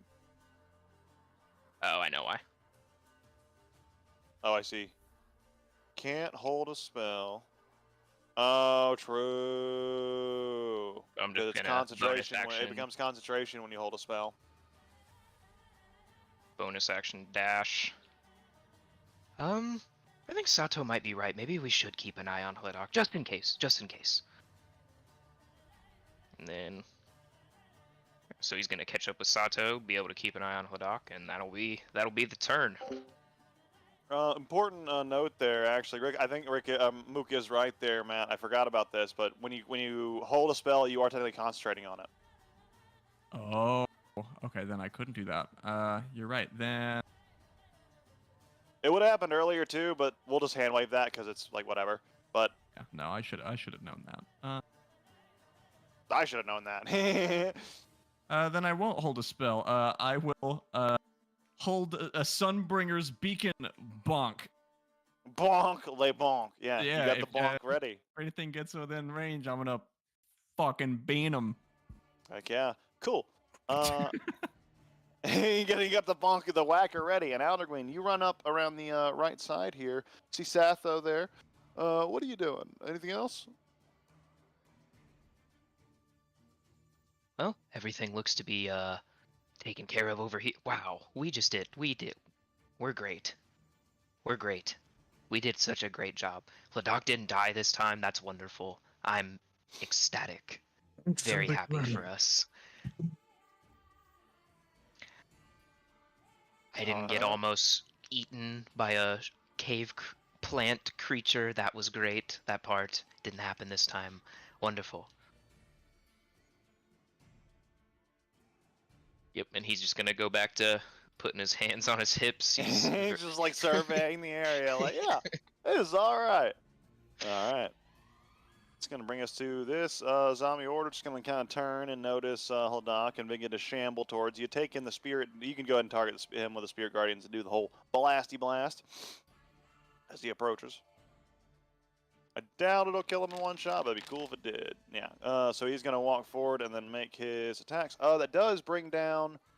Is he able to get within range with the half speed? I don't know what their speed is. Oh, good point. Thank you. Whoa. Oh, no. Let's see. So he's moved 20 feet from here. I'll just move back here. So it's, So he has it's 10 0. feet per square. So 10 feet to get there. Mhm. 10 feet to get there. Mhm. That would cost him 20 feet total. Then yeah, he can And do it. then I would like to bonk. Yeah, you can bonk him as he approaches, and this actually is really cool because you kill 2 of the zombies, and like the less zombies there are, the more or the less damage it does, and less or the less attacks it does overall. So you might actually kill a few more with this attack. Oh shit, you sure might. Go ahead and do a bonk. Does this beat AC by 5 or more? Oh yeah, for sure. Great. Where? Ooh.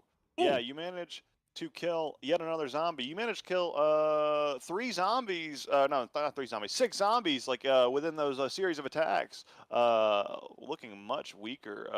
This little horde. Only about 4 or so left. I'll have done bludgeoning damage, by the way. I'm doing the staggering, if that matters. Cool. He is going to attack you. Yep. Cool. Oh, it's a natural 20. Let's do this. Do this. You take that crit, it hurts, but you manage to blast this whole horde back with the power of this ability here. Let's see, strength saving throw, and he must. I think it made him do it. It did. Yeah. And it's gonna throw him back how far? 10 feet if it fails. Away from you, so that'd Yep. be like this way. Boop. Oh, that's awesome. That's actually super cool. Okay, he can't make his other attack, so that's his turn. He doesn't have enough movement to get back into range with you, and he had more attacks left. That's super cool. This one's the creature's gonna come out here, and he's going to come over his desk and open his door, and oh, I see some of the locals are getting a little ruckus out here. Oh, you two don't play too rough, and you have fun. I want you to make sure that, you know, the new people in town have a good time. And, you know, go easy on them. Welcome to town, by the way. I'll let you kids play, have your fun time, and then when you're done, maybe you'll come do some shopping. Who knows? You didn't do this to these people, right? Do what? Make this village the most wonderful and beautiful place you've ever seen? He looks over at Satho. He definitely did it. He definitely did it. You would truly believe that that's Zaragar? He doesn't look. Does he look Leonin at all? Yeah. His skull, he has like a Leonin skull. Like, okay. there's more than the art depicts. Gotcha. So like it's like Leonin like skull, yeah. Okay. And he looks around like, yes, the sun is bright. There's not a cloud in the sky. I could breathe in this refreshing air all day. And look how healthy our people are. Wow. Truly. We are the envy of all the land, even this far away from any great cities. Oh, Perhaps I need to we're make on our a- way of becoming one. I need to make a Who's to concentration. say? I forgot. Yeah, I need to make a concentration check because I Oh got yeah, you Bob. sure do. Yeah, you took like it's 25 the points of DC 10. damage. 25? Yeah. Oh, 25. Sorry, I saw the 21. So DC 12. Yep. Wait, I took 24. Yeah, DC 12. Why'd you take 24? I Weird. have DR. DR? Oh, you have one DR? Cool. Yeah. Oh, I'm because of using less. half that left. Yeah, that makes sense. Oi, Whoa! Okay. Yeah, he's looking about and just kind of stares. He's staring at the sky currently, and we'll kind of come back to him in a moment. Hillidan kind of makes for a break for it. He can get about 80 feet. Kedge kind of like says, looks down to you. Are you sure your friends are all right? I would hate to leave them behind. He said they got it. Besides, you guys are all hurt. And he looks back. Yes, but you go ahead. I think I will. I want to be sure. All right. No one can stick to a plan anymore. Hmm? Back in my day, we used to have a Salvat. Are you lads all right? What are you doing here? I wanted to make sure that you were getting out. I couldn't think to leave anyone behind again. I want to get more brave and courageous, and I'm going to. Starting now. Wow. What a great ally. Be careful. It's hard to be brave if you're dead. You're not. Yes, I agree. You should take your own advice, though, just in case. I am unseen. Don't worry. I'm worried more about my Dragonborn in life. And then it looks ahead, but that's as far as he can go, and that brings us to your turn, Satho. So Doc, I need you to be careful. I have an obligation to put a stop to all that causes undeath. You also have an obligation to us. You understand? I do. I intend to fulfill both. I will not forsake either. I am unseen by the undead, but understand I'm going to hold you to that obligation. And is there anything clever I can do? Nope, Satho is I just love when gonna... the question isn't, is there anything I can do? It's, is there anything clever I can do? Mhm. No, Satho will just actually, Satho will dash out to the corner of this building, and that will be Satho's turn. All right. Rick, your turn. He's gonna follow He's slowly these minotaurs. He's like, my legs are not as long as yours.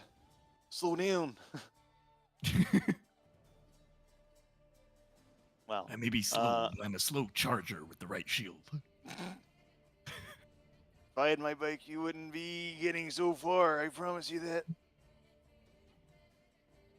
Like a stampeding snail. Crumbaran kind of continues to run off. And we'll say they're at a safe spot, so we'll take them out of initiative. Outergreen, when are you done?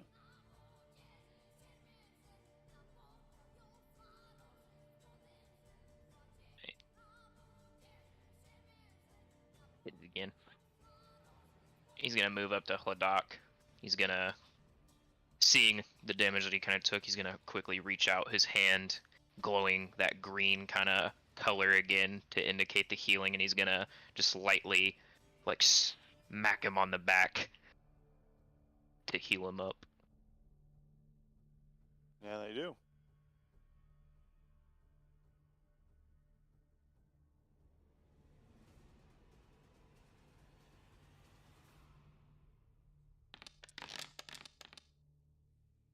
Big heal.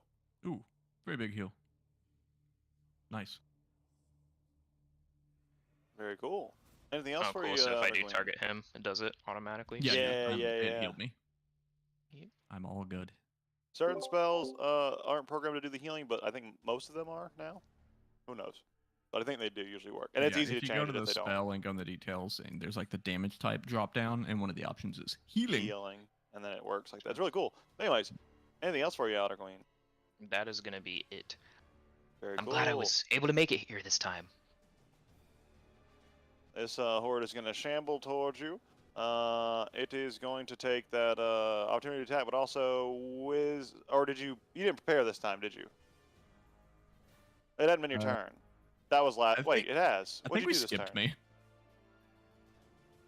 Yeah, I don't think we did you either, because I'm thinking No, about Rick it like followed the guys and then went straight to Aldergreen. we sure did. Hold on. Let me actually move him back. Hang on. He was over here. Then hopefully Aldergreen would have still been able to reach me because Hladok he's going for it.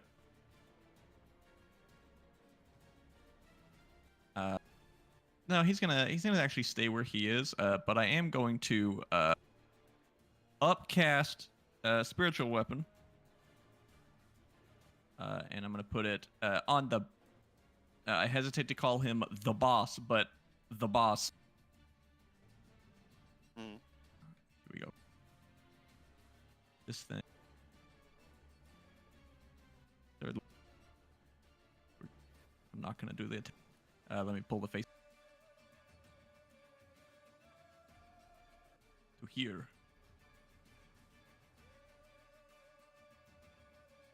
And then it's going to. Whoop. Ooh, that misses, and as a light goes by, you see his form decoalesces into almost like a shadowy, bloody blob, and then recoalesces in another spot, dodging the attack. And he looks at you, ho! Be careful with your roughhousing. I wouldn't want anyone to get hurt. Oh, that sounded like a threat. I have no personal grudge against you, but I have a duty to fulfill. I would prefer that you make this easy.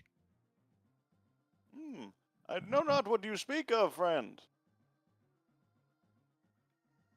We're gonna not Zvuk. We're gonna Sacred Flame him. Yeah. We're gonna Plowman him. As the flames flicker and touch him, you see a change. The friendly demeanor melts away, and his eyes turn this sinister red purple glow. He no longer talks. He stares at you. Intense hatred builds in his eyes. That gaze that has been watching you, it has been looming before this. Now, it is focused on you. Good. Notice me. Okay. And yeah, Hodak is again and completely ignoring the zombies off to the side and is bricking up. That's a bad verbiage. Yeah. He's ready to go. All bricked up on a Thursday. All bricked up. Alderguin. It is your turn. Is it my turn? Oh, Because I thought we skipped him on accident. Right, and we did your turn, Aldergreen yeah, yeah. moved and healed me. And Cool. wait, That's would a good Aldergreen point. have been able to move up 5 more feet? 'Cause Well, he would I have was had to move 5 actually more feet. gonna We'll say just- that. We'll hand wave it for now. It's fine. Okay, Like you cool. guys are alternating, and it's whatever. It's easier this way. That being said, this creature is going to begin to press in. I don't think it And can then- reach me now. It's 30 feet of move to get me, unless it's fast. I don't know. That's 30 feet. Then it cannot, but it is going to press close enough, or to try to get to you, I should say. And then it's going to action dash because it is just a mindless horde getting close. So it is going to make that save. Make it do the savey save.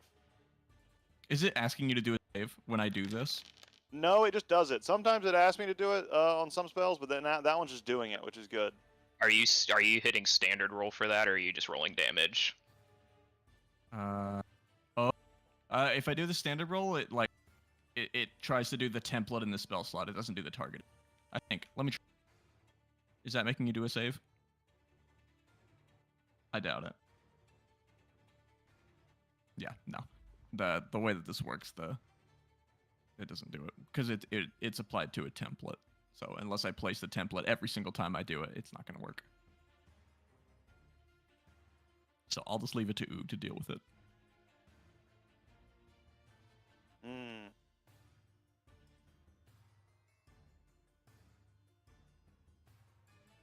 That's a... Oh, he failed his save on that Halo of Spores. Nice.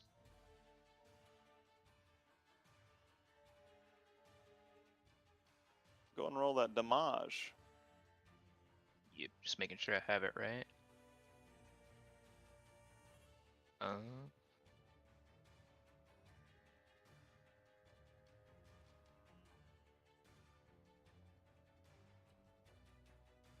When it says roll double damage dice, should I roll 2d4 or 1d8?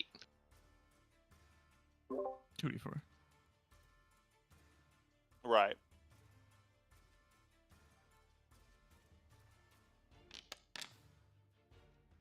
Very nice. He is nearly felled. And it's going to be his turn. This creature is going to go. Okay. Alright. For the flavor, I'm gonna say that as it started to approach Ladok, he kind of just reached his hand out, and the spores kind of shot out from his hand and created like a wall that they would have just started to walk into and be kind of repelled as they tried to approach him. Wall of buggies. Yeah, wall of buggies, spore buggy. They're bugs. Halo of bugs. Yeah, bugs are cooler than spores. So, halo of bugs.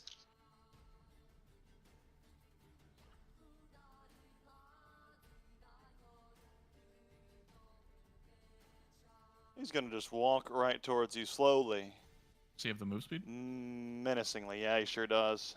35? Fuck. Okay. Yeah, and he's just walking menacingly towards you, unimpeded by these spirit guardians. His long claws come. Oh, actually, he's not. He doesn't even have to. He's gonna get right there. Spirit Guardians, damn it. He's actually gonna get right there because he has 15-foot reach, and That he's gonna wouldn't reach. attack you from here.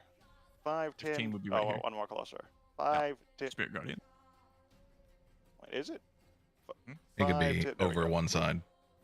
Oh, he sure could. Oh, okay. I forget our circles suck in this game. I forget this is 15 feet, but the 15-foot radius isn't actually 15 feet. It's 15 feet in the cardinal directions, but it's actually 10-foot radius in every other direction. Yeah. But anyways, he's gonna attack you.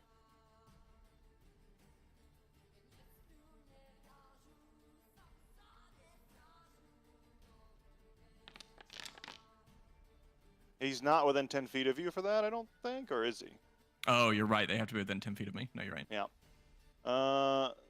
So as he just kind of stands over here, his claws extend, and this massive bloody arm just reaches out. The bones crack and break in places as that just almost what's that superhero that does that? Like dislocates his arm and just fucking like it stretches out. But anyways, Mr. that happens. Fantastic.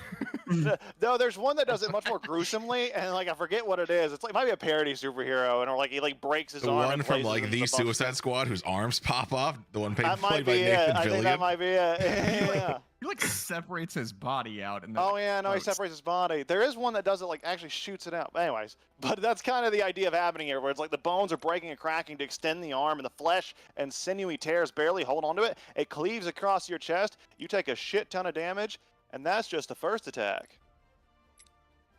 Here's the second. Ooh, the second one misses as it just barely cleaves against the armor. It's just far enough away that it doesn't dig through. Then that's his turn. That's going to bring us to Kedge.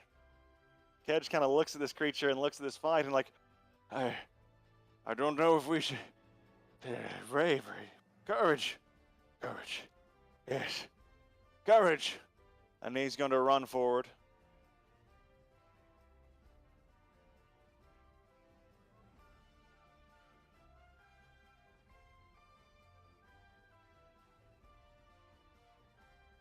He finishes off this horde. It took radiant damage last time, so it is dead. And that's going to bring us to the top of the round with Satholieth.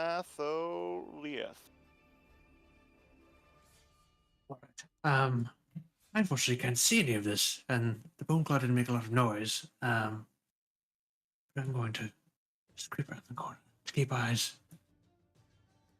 You see Ladont looking badly injured once more. You're probably actually kind of coming around and seeing the like extended arms coming out and whoosh, clawing. Lock. This isn't looking good.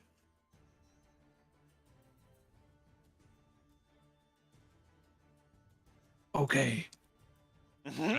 It is faster than me. Its arms outdo my own geometry. There is no escaping.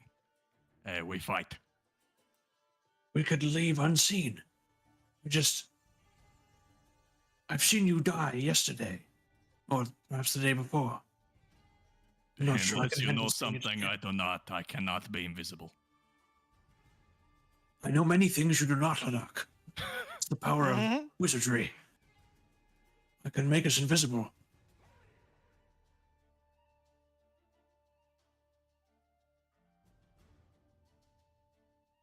Okay.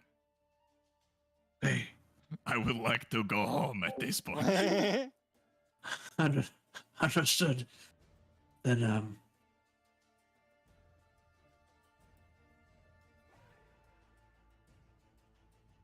know if I can do this fast enough.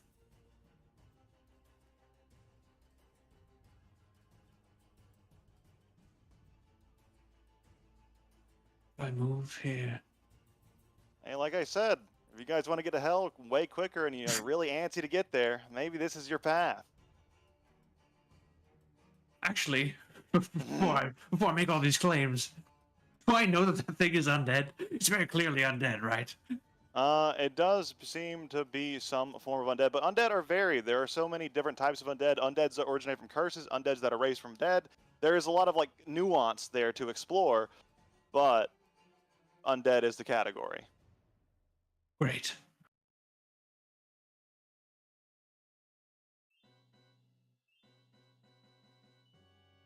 Then I will hold a spell. I'll hold another Walking Dead. For as soon as Aldeguin and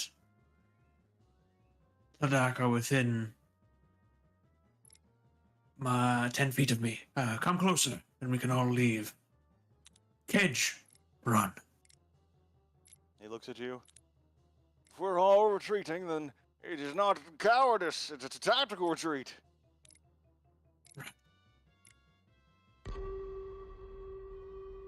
And that's turn. Okay. Rick, you're at the edge of the field here. You kind of hear some shouting coming back from the other side of the town. What are you done? Wait, hold up for me. You guys are weak, but I'm Mhm. slow. Hang on. Yeah, you get kind of like off onto that distance as well, and kind of clear the battlefield a little bit. We'll kind of put you into the theater of the mind a little bit as well. I just put you out of initiative here, unless you actually I'm gonna keep you initiative just to remind me that you're there. Just I'm gonna check in on the top of the round. Cool. Well done. What are you doing? Yeah, I guess he's ready to try to leave. I am going to dodge action. And let's just do it anyways to spite this guy. I'm gonna move my spiritual weapon. Actually, Hildak's gonna move to here. So let's move the spiritual weapon here. Attack him with bonus action.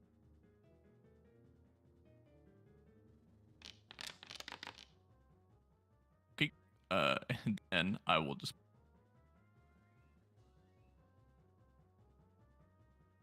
All right. So the spiritual weapon does miss, and you do start to kind of shift your way closer to Satho. Is this close enough? That's perfect.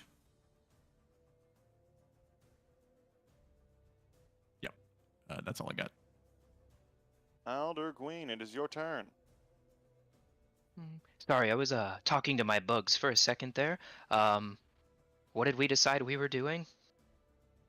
We're moving away. Come closer, please. We're running away, or we're just getting away? We're living to scavenge another day. Mm-hmm. What about Kedge, though? He's all the way over there. It will be living to scavenge another day. Mm-hmm.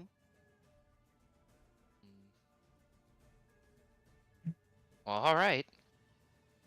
Gonna move up to Hladak over here. Move even closer. Even closer. Mm-hmm. Is this like a wall right here? That's a signpost. It's like the sign of the shop.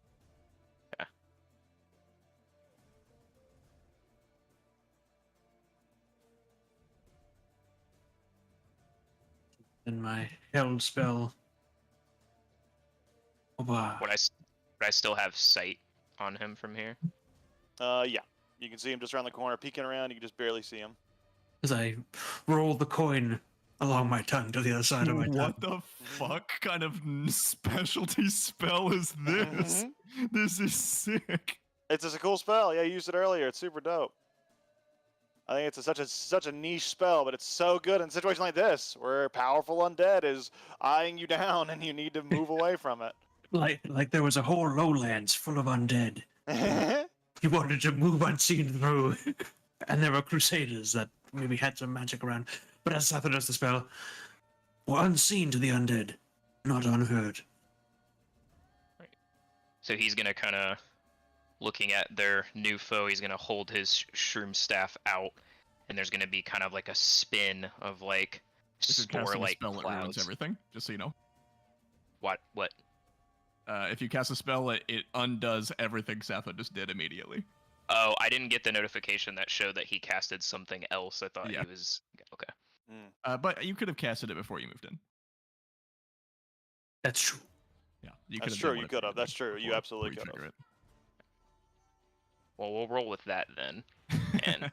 And and yeah, he's gonna before he moves over to Satho.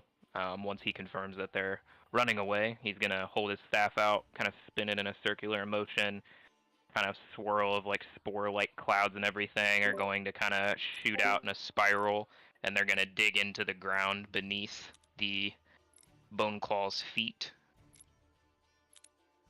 And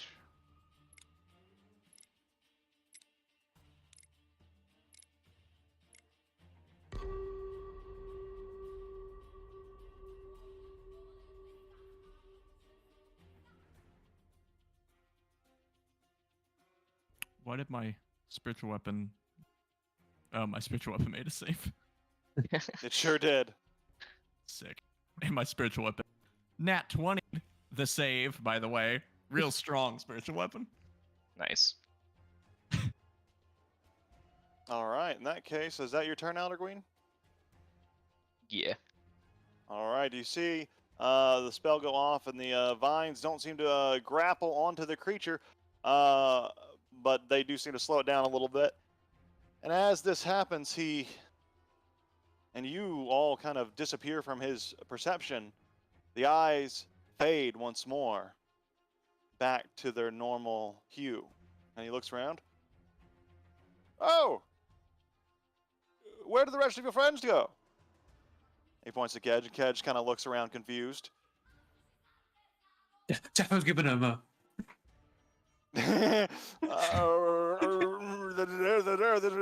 They're not nearby. Oh, well, if they're not nearby, I suppose that there's nothing else to worry about. Well, they seemed like rough sorts, but good folk overall. I hope they come back to the village sometime soon. I would love to see them again. Well, back to work.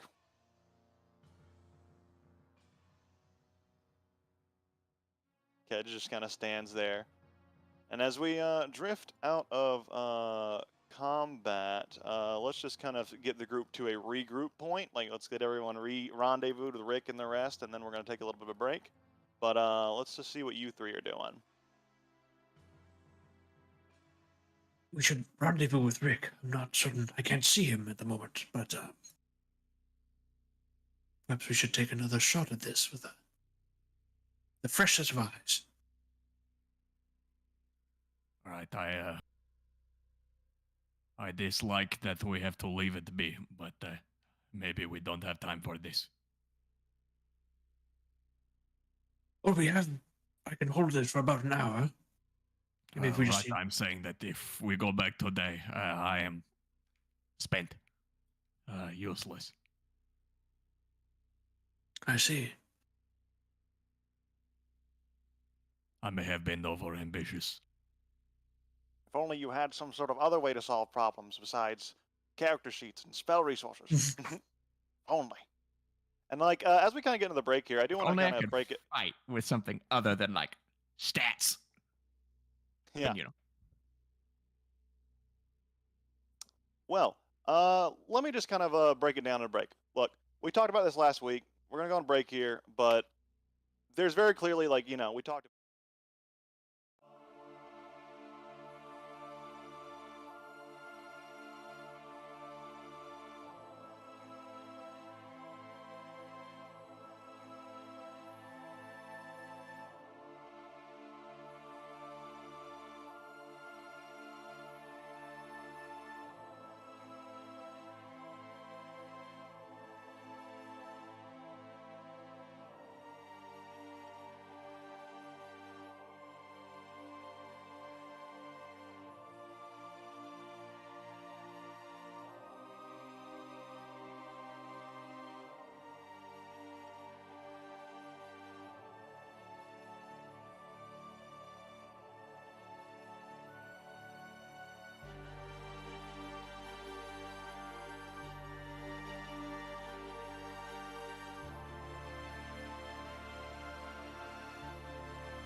Alrighty. So, jumping back into like kind of conversation really quick, just want to like kind of go over some things. I know, tension's running high, all that good stuff with like us trying to just figure out what's going on next, where we're moving to, all this good stuff. We're all anxious to get to the next thing, whatever that is. We just want to get to a thing, that's something that we're going to play with, going to like get into. So, that being said, we're going to jump back into the scene. We're going to get rolling normally, but you guys are outside. You'll be outside of Zenorum. Outside of Zenorum. You'll be back on the outskirts essentially.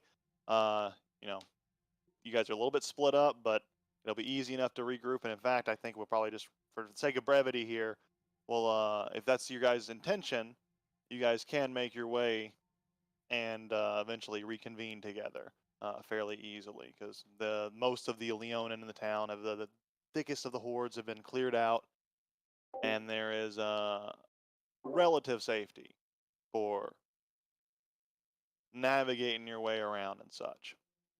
So, if that's what you guys wanted to do, we could reconvene, regroup, and decide where we want to go from here. Works for me. All right. Cool. So, the group, takes the time it takes to get all back together. Reconvenes. The Minotaur are all kind of looking at each other and looking at you, Rick, and they kind of give you a knowing nod. But we'll get to my notes here. You see, Krumbaran begins to say, now that we are out of that danger, let me thank you. You done us a great service in saving our life, and you can be sure the One-Horned King will hear of it. Sounds good. And that stash. I thought I was keeping that between us. Yeah. He just taps on his nose.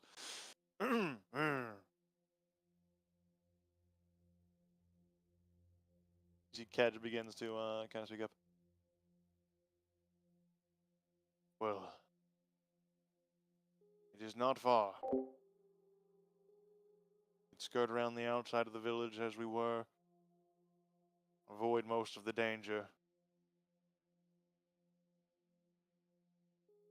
If we are ready to press on.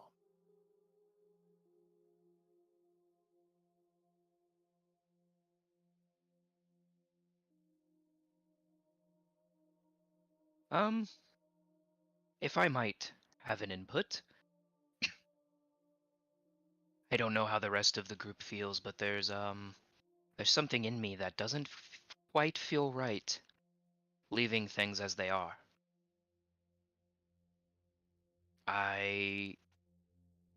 With how close we are in proximity to the tower where our friends are and everything else, I don't think we should just leave that creature to its own devices. As fascinating as he is to me, being the leader of his nice ecosystem he's built here, I think we need to learn more about him, perhaps communicate with him. He didn't seem that hostile.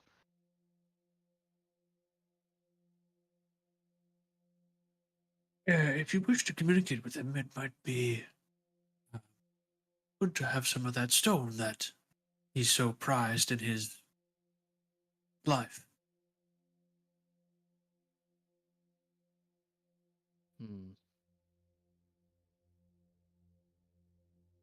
Well, what does the rest of the group think?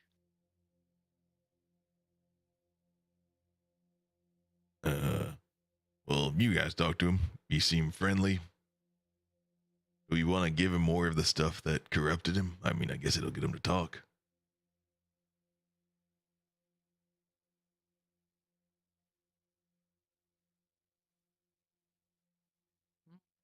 but I kind of want that stone, so I'm all in.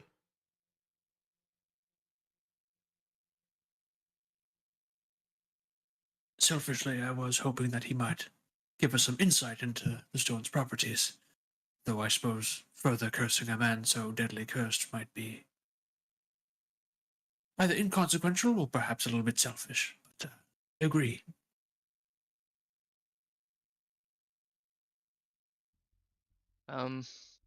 He did seem quite dangerous, though. Perhaps we should find a place to rest before pursuing him.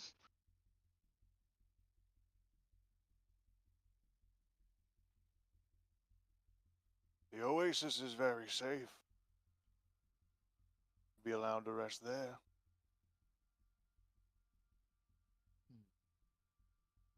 Speaking Believe of, it is closer than your tower.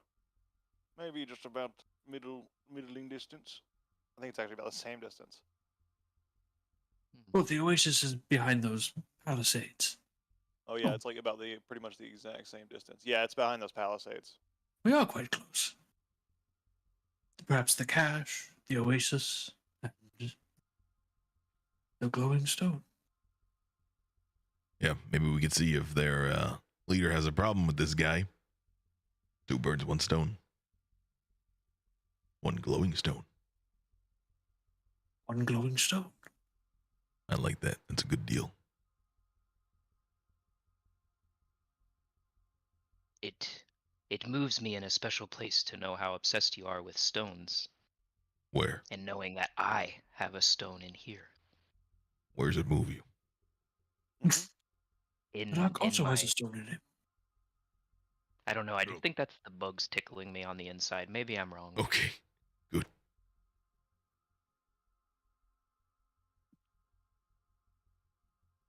Well, so to the oasis then to kind of regroup further, and we can kind of Yep. decide from there what the next move is. And you guys begin the trek just to kind of see. You guys planning on just skirting? Oh, just to show you where that was relatively. I don't know which building you were pointing to, Mook, but if it was this one, that is funny. It is that one. I don't know if you're No, pointing no, at that I one. pointed at this one before. Oh, I well, was wrong. close. You don't get the prize. But but skirting the outskirts, or what's the plan to get there? Going, you could go up and around to avoid the shop. You could skirt the outskirts. You could try to What was the cache straight you through. mentioned? That is in the oasis. Yeah. Oh wait, we were supposed to get that between us. The cache is in the oasis? Now what the hell are you doing here? I mean, they can know too. No, it's our stash. Oh, sorry. I interpret it as a cache within the city. Oh. My mistake. But you guys are scavengers. You guys already hit these buildings. I heard that there might be more. If we already killed all of these zombies, might as well look at some buildings. Most of the buildings have been picked clean except for that one. And he points towards the ruined enchanter's shop. Goodies in there, but of course, the beast. He's friendly, though. He'll sell you things if you bring him coin. Hmm. But we can't really. No, I think scavenge Holodoc it. is right. We gotta take care of that evil thing. He cannot be allowed to have all that stuff. No one man should have all that stuff. That's what I was gonna say. God stole my words.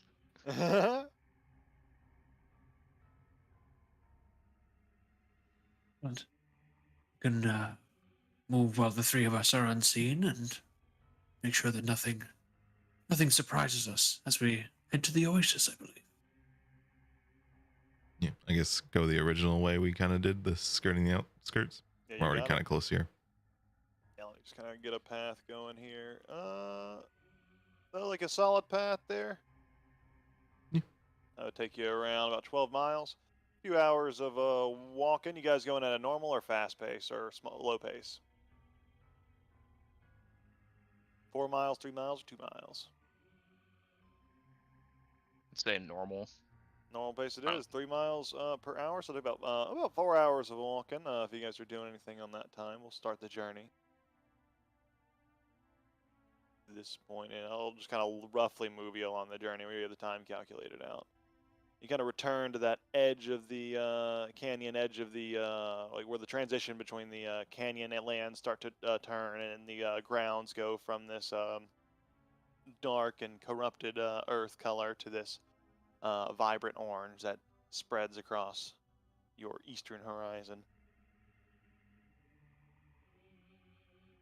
Goes a little bit further. Are the Oh, let me get Minotaurs some with time us? going. They are carrying with you. And where's the one-horned Minotaur's camp at? Is it in the Oasis? Yeah, it's behind this palisade. It Okay. is this oasis, more or less.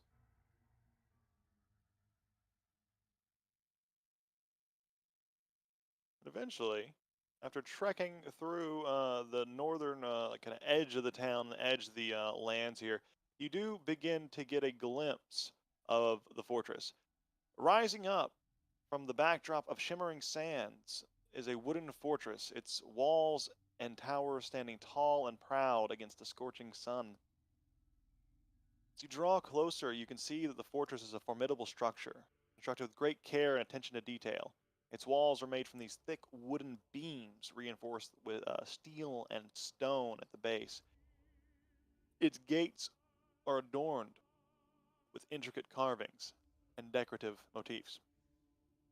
The fortress is perched on the edge, or actually surrounding, I should say, as you can kind of see, uh, a sprawling oasis, a lush and verdant paradise amidst this harsh desert landscape that kind of shoots on past it.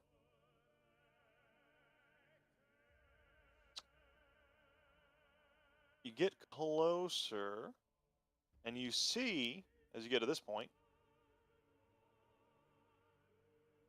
the front gates, the towering gates of the Minotaur stronghold. In front of the gates, two massive figures are standing there, positioned as guards. Their muscular frames clad in gleaming armor, and their hooves and horns are polished to a shine. They look like proper warriors. They are just kind of keeping an eye out. They don't notice you. You're kind of far away, but that is what you see.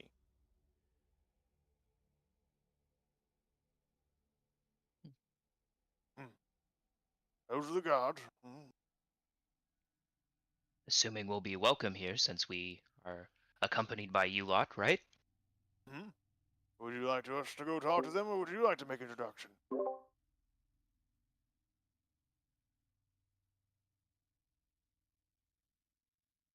I don't know. Are they friendly? Do you know them? They are. As I said, this is kind of your familiar Kedge speaking. The king is looking to work with. Well, he's looking for avenues of alliance with those he can find to be loyal, trustworthy.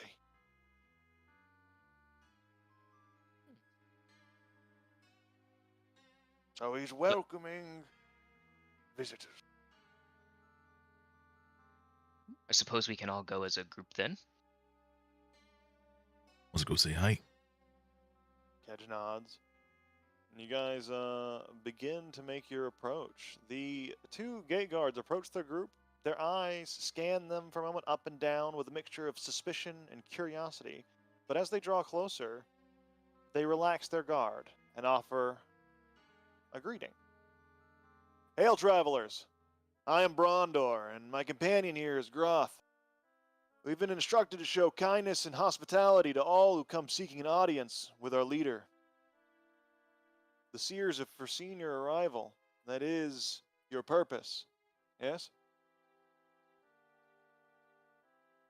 I don't know, did they? They both, Brondor and Groth, look at each other and they exchange a nod of mutual respect towards you. Well, at least they shoot one towards you as they're saying this.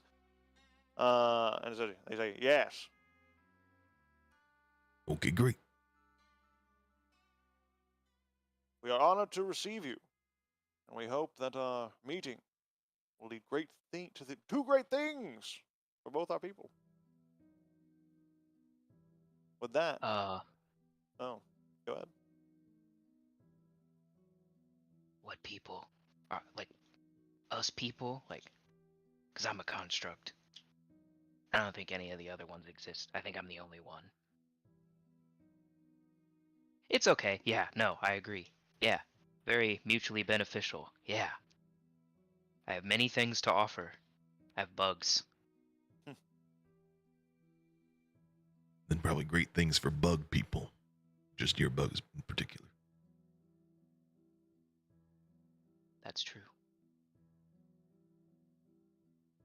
Right then, so The should we gates go begin meet? to open as they open them for you, allowing you entry. Hmm. Yes. If you just follow your way to that gate right. Can you see that? Yes, that gate right over there. Make your way over there, and it'll bring you to the inner lair. That is where the tent of the one-horned king lies. That is where he'll meet you. Thank you. You guys do begin to kind of like enter in here. As you begin to make your way through the oasis, you are struck by the sight of a thriving Minotaur community that seems to have built their entire existence around this small but precious water source. The community mostly lives in tents with small farms and grazing lands surrounding them. In the center of the oasis, there is this small lake fed by a sparkling waterfall that cascades down from like a highland below, or like kind of like a cliff land right here. It's hard to tell right here on this map, but yeah, there's a cliff behind this wall, and the water flows. Anyways, as you look around, you can see that the Minotaurs have made significant efforts to create a sustainable living environment. A lot of gardens, herbs, vegetables, rare ones at that, ones that you only find in the lowlands that you know are fairly valuable in the trade up in Azora.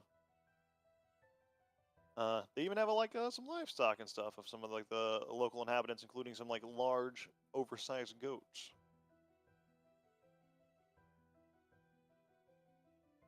But as you kind of continue through here,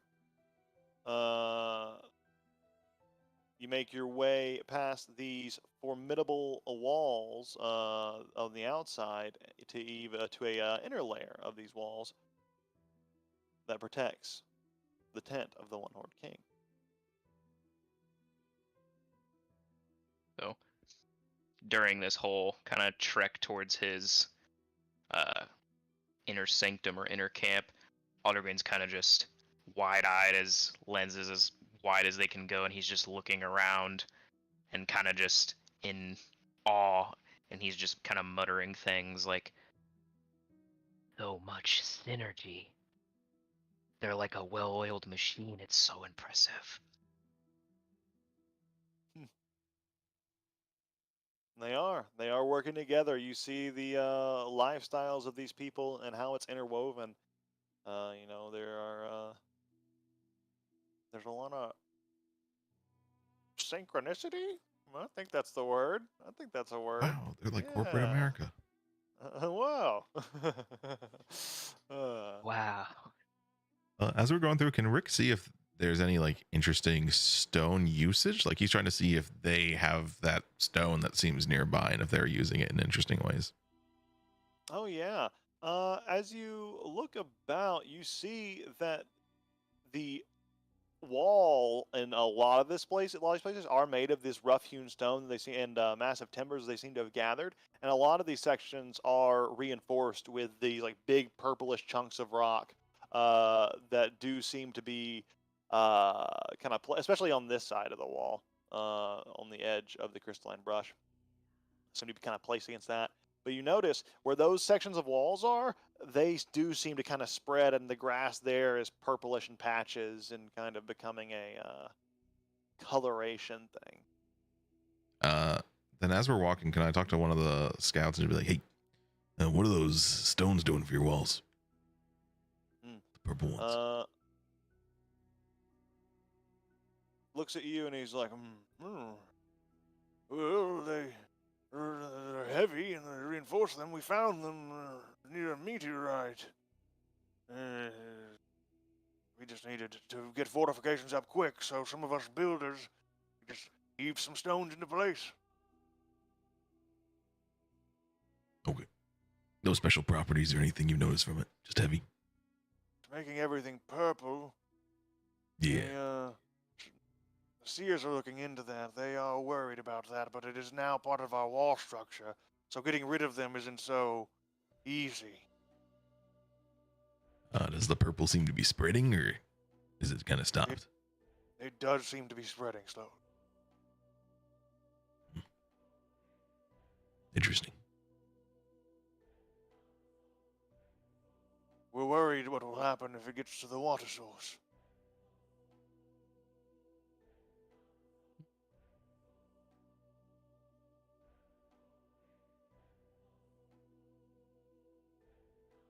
We might need to get those out of there.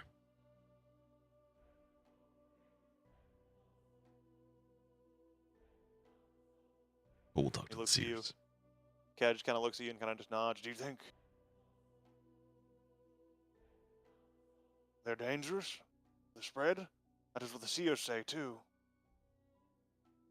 Are we kind of close to can we get close to one of the walls? Can you grab like a sample of dirt?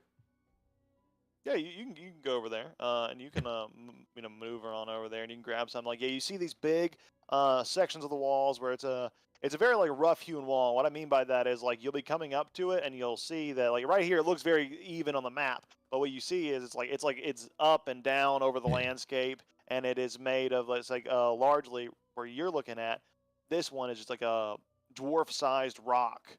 That is purple veined and glowing with this almost kind of faint light aura, but like the little veins very, very barely glow, slightly luminescent. Can Rick actually take his pickaxe and get a sample of the rock too? Yeah, as your pickaxe touches the rock and you break off a sample, I need you to make a wisdom saving throw. Oh.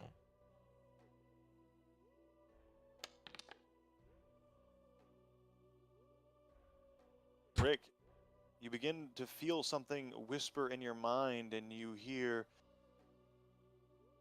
tact. Return. Return to me. Make me whole. All pieces.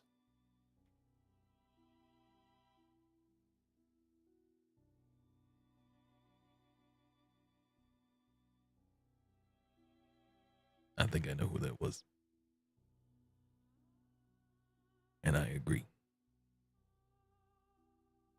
Who? I think the big meteorite wants its pieces back.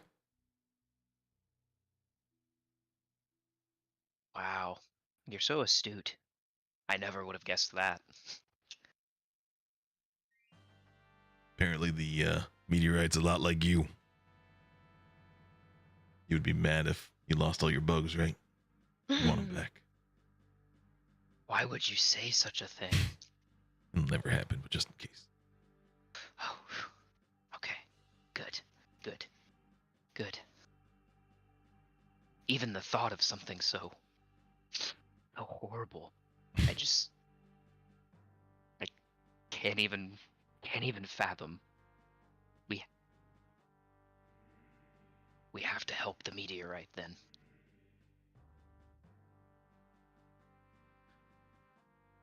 But if we're supposed to return all of the pieces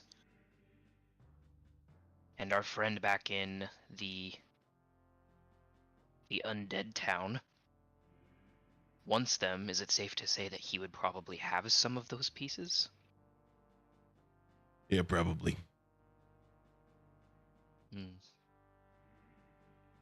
I'd also hazard a guess that he's probably being afflicted by the same thing the ground is, some sort of spreading corruption, some kind. Maybe it affected him. And maybe if we can get his piece back, corruption stops. That's just all a guess, though. It's almost like the maddening. I don't follow. What's that? I don't know if Rick actually knows what the maddening is. I mean, he might. I'm sure every character does, but he's relatively new to Azora. Yeah, you can say you haven't heard about it yet. Yeah. Sure. But me, the player, knows. Just for reference. Right. Well, I mean, if he helped build Alderguin, though, wouldn't he? Because I mean, Alderguin's whole thing Oh, is yeah. Good point. Yeah. He would know. Oh, wait. No, I know that. Fucking shit. Easy. Seeing enough people Right. go mad, you forget one maddening from the other. right. Well, maybe there's some sort of connection. Yeah. This could be an important studying opportunity. You're right. Hmm. Well, how does the rest of the group feel?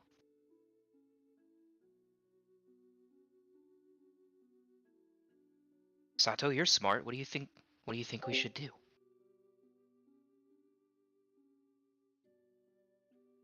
Our audience with the One-Horned King will shed some light. But I do believe that we're heading towards the giant purple rock. Might be a more fact-finding situation.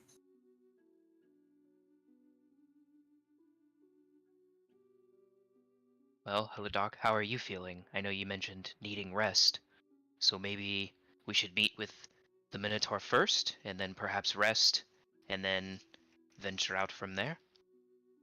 I believe if we are trying to get his favor, it is best to strike while the iron is hot. We have just saved scouts of his. They are fresh in the moments of gratitude. I believe we are going to talk to him. Now is the time with a grand entrance, not tomorrow. I believe now is the time to show strength. Confidence. Makes sense to me.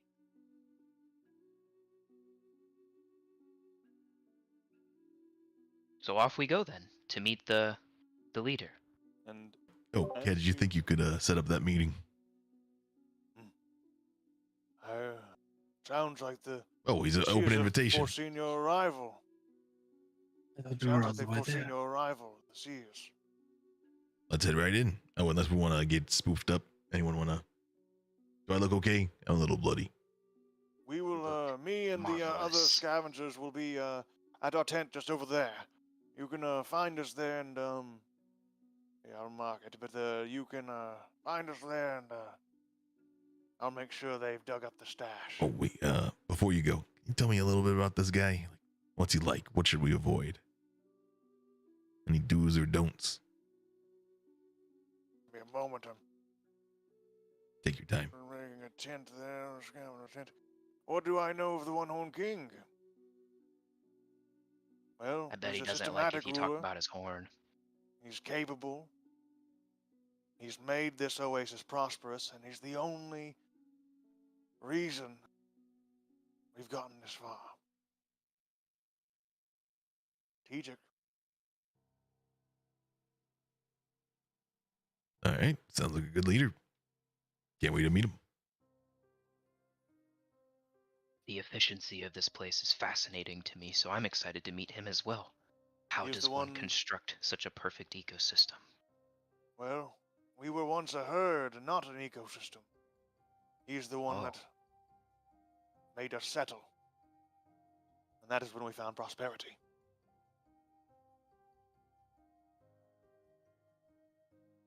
But if you guys are ready to move on, you start the path continues as the gates are already open for you as you approach the luxurious tent of the One-Horned King. You are struck by the intricate detail and fine craftsmanship that has gone into its construction. The tent is made of the finest woven materials adorned with colorful banners and flags, and it is supported by sturdy wooden poles that have been carved with intricate designs and symbols. As you enter the tent, you're greeted by a sight that takes your breath away. The center, there's this massive throne made of various animals that the tribe has hunted as trophies. The backrest of the throne is formed from the antlers of a great and stag that must have been impossibly large, its tips polished to a sheen. The armrests are made from the tusk of a massive boar or perhaps even elephant. And the seat itself is crafted from the supple hide of what looks like some sort of great serpent. The one-horned king himself sits upon the throne. His regal presence commands respect and admiration from all of his subjects within the tent. He is a massive minotaur, his horn curved and gleaming in the flickering light of the torches that line the walls. And of course, one that looks like it has been shattered off, and you see a huge scarification on that same shoulder. The interior of the tent is opulent and luxurious. Fine silks and linens line the floor and walls. The smell of exotic spices and fragrant oils fill the air, and a gentle but overall merry tune is being played by some of the One-Horn King's bards.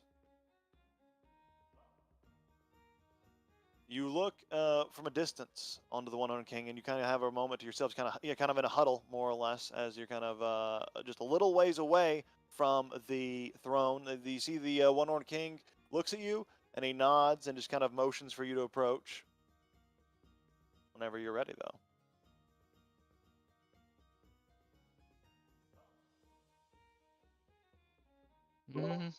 So, who's gonna talk to him? Because I'm gonna be honest, I'm really messing with the stuff that the bards got going over there, and I kind of want to participate. Mm-hmm.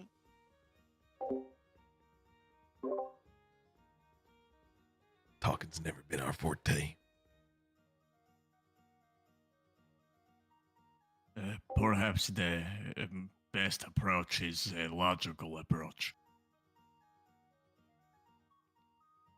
Heavily stares at Sappho. Well, like, holding a finger wound.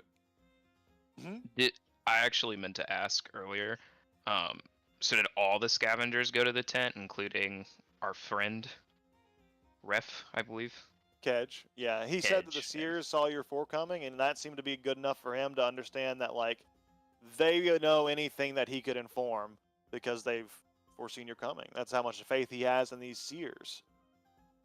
Is there any way we could retcon that Aldergwin wanted him to come with? Not the other two, just Kedge. Well, you could have stopped Kedge on the way out, and he looks at you. What purpose? Well, Would I join the Seers? They already know all that I would say. and just put his hand on his shoulder in that moment and just trust me. Okay. Well, you did heal me, and you're a good friend. I did. Right, trust you. friends. I trust you too. And he goes Probably an along with you. unhealthy amount. And he gives a smile, and then he comes with you. Kedge just kind of in the huddle all of a sudden, and it's like, I've been here the whole time. Cool.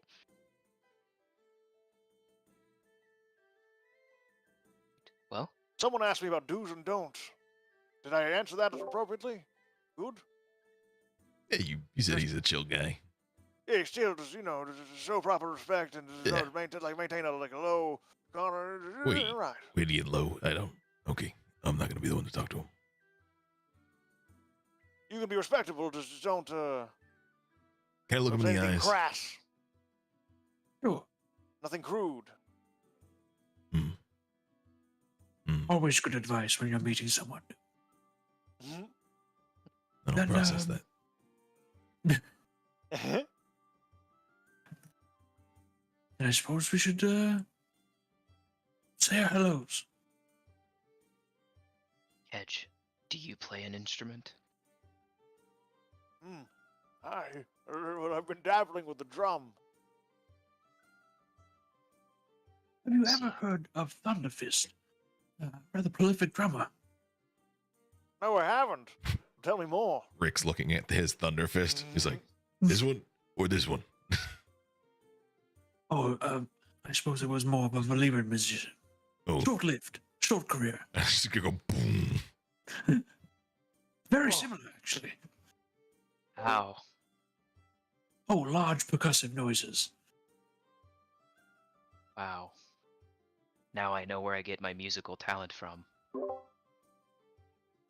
Exactly. It could be. I don't think he had much lineage in terms of, or much skill in terms of building. More of a destroyer, but could be.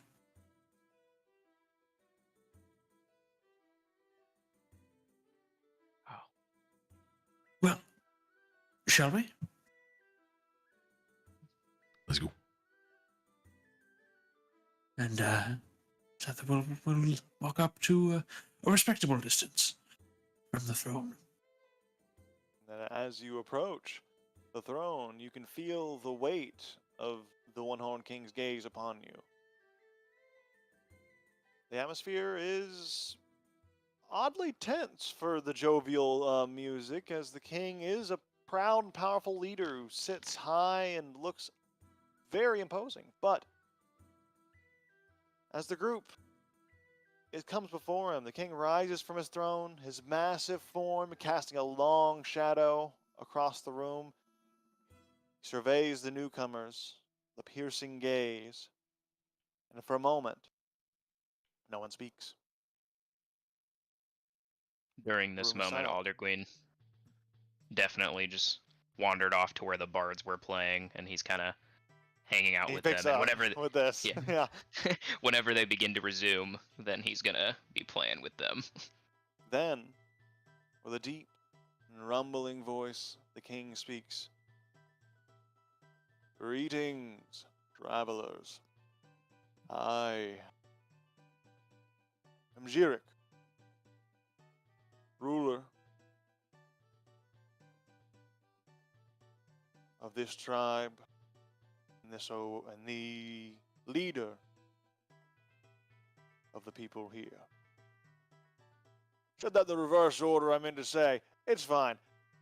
I've heard of your arrival, and I am pleased to see that you have come in peace. Seers know why you have come, and they have told me. You seek our aid in your quest. You wish to find a pathway to the hells. I'm willing to offer that path. Seers have foreseen your destiny. It is written.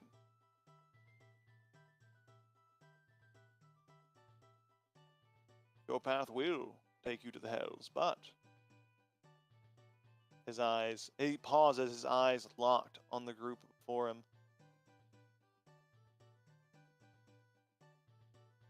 If you are to make it to your destination,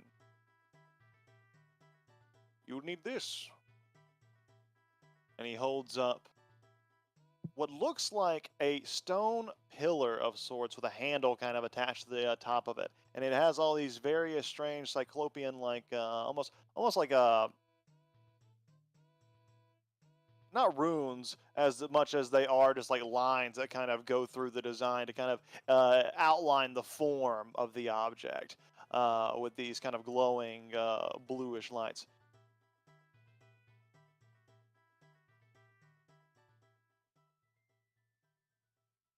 My tribe does not make alliances lightly. We have seen the struggles of the outside world. We have chosen to stay out of them. Find so few who we can trust.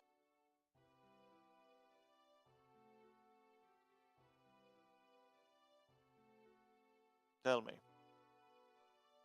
are you ready to face the challenges before you? or at the sanctum. That is where you will find your destiny.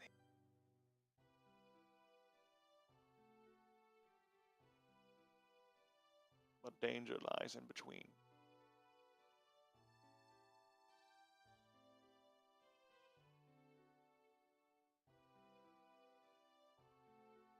Do you feel prepared?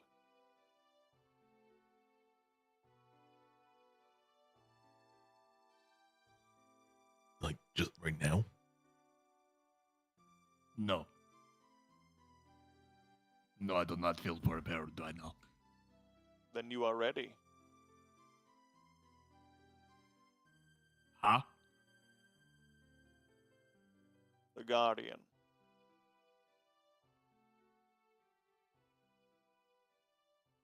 He is what stands between your goal and mine.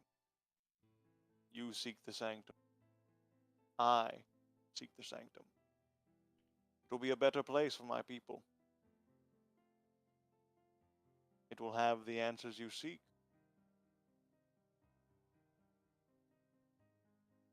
We both benefit. And for my troubles of going on this arduous quest to recover this key, it was not easy. Lost the lives of many, my tribe. I'd be willing to work with those who could convince me they are worthy of trust. And you, being prophesized, the seers, and he looks towards you, Ladakh,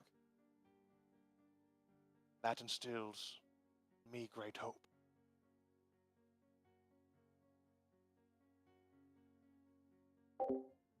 Great. I'm glad you are confident.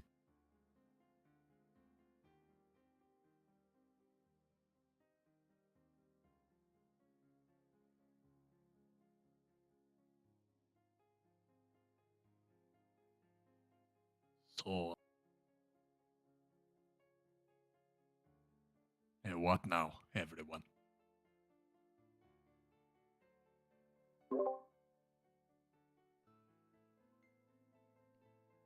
True.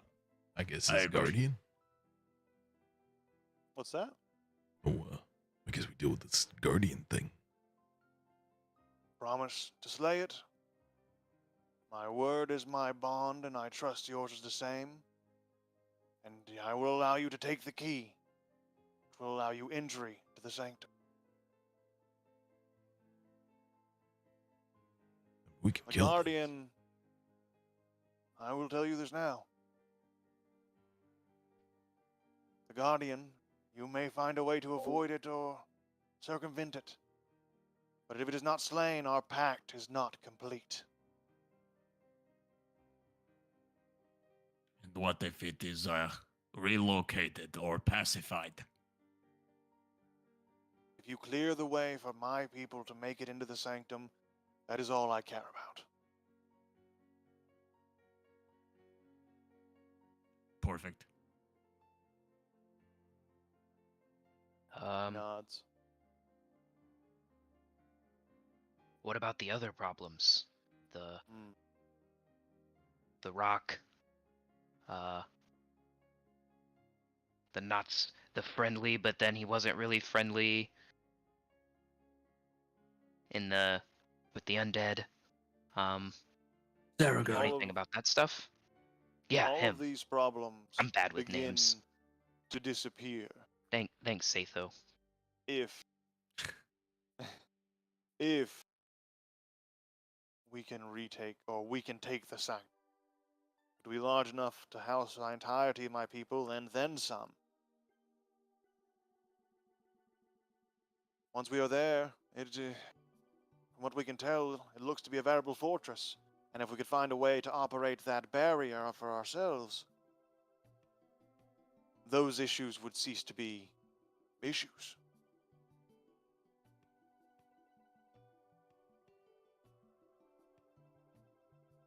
See, it is certainly a worthy cause to wish to shelter your people. How does Can that you tell help us the any- rock? What's that? Zatho? What? I'll start with Zatho, and then I'll jump to Elderqueen. Is there any more you could tell us about the Guardian? Yeah. Just and so what'd that you we say, might be Elderqueen? more prepared. Who's asking? Because he said like if they move to the fortress, like that'll resolve the issues with them having to deal with. I keep forgetting his name. Him Zeragar? down there, Zaragar. Yeah, it'll resolve the issue of having to deal with him, and then they won't have to worry about the purple spreading to their water supply and everything. But he's asking, how does that help the meteorite? Because clearly the meteorite talked and asked us to do something for it. So. Oh yeah, it's only asked Rick. I don't know if Rick's opened up on that yet. But anyways, Oh, so what okay, was I missed that part. Oh, yeah, no worries. he hasn't talked to this horn guy, but you could still say that because this guy doesn't know. Yeah, But exactly. Rick did tell the But group. oh, okay, cool. So, what'd you ask Zatho then? Just that if you might have more information on the Guardian, as we might be better prepared. Yes. The Guardian of the Sanctum. Powerful construct. Guards the exterior, slaying any who wander too closely.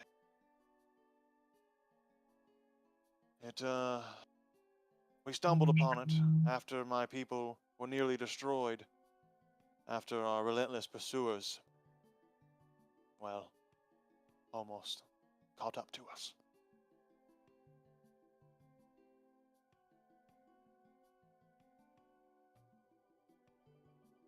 So this is a construct of material, Yes. not a Yes, it is flesh being. stone, perhaps hardened clay. See. But it is fierce, it is ferocious, it is even taller than I.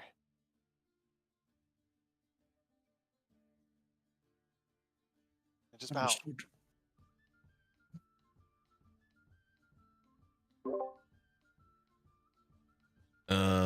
So about not being ready, could we like sleep on it? Because like we always get into big fights after all of my like cool shit falls off. Yes, yes. He nods and looks at you. You do seem quite weary. Go. Accommodations have already been made for you. My servants will take you to them. Find rest. There's appropriate bedding for all of you.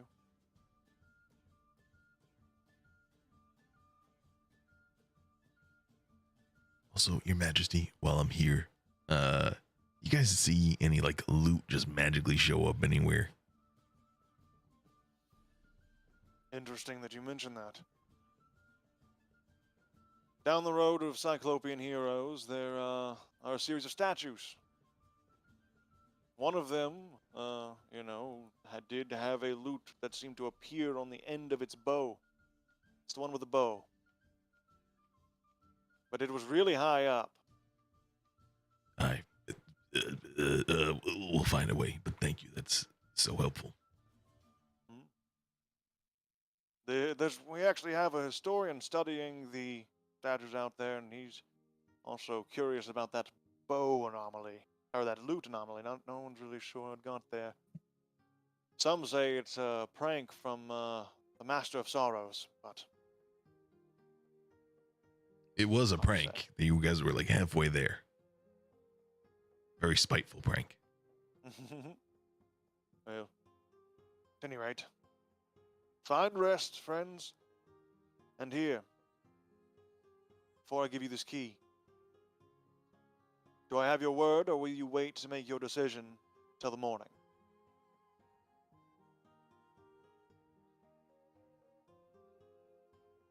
I'm good to agree to kill this thing. I'm also willing to clear the road for you.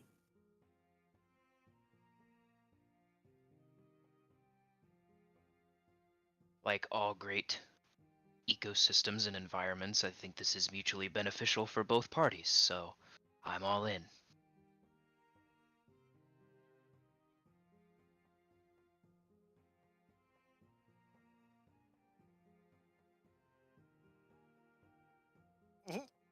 Take the key. And yeah. That was really That's what I was- ominous, seeing your Yeah, hand. I was like watching. It's very funny. He's like,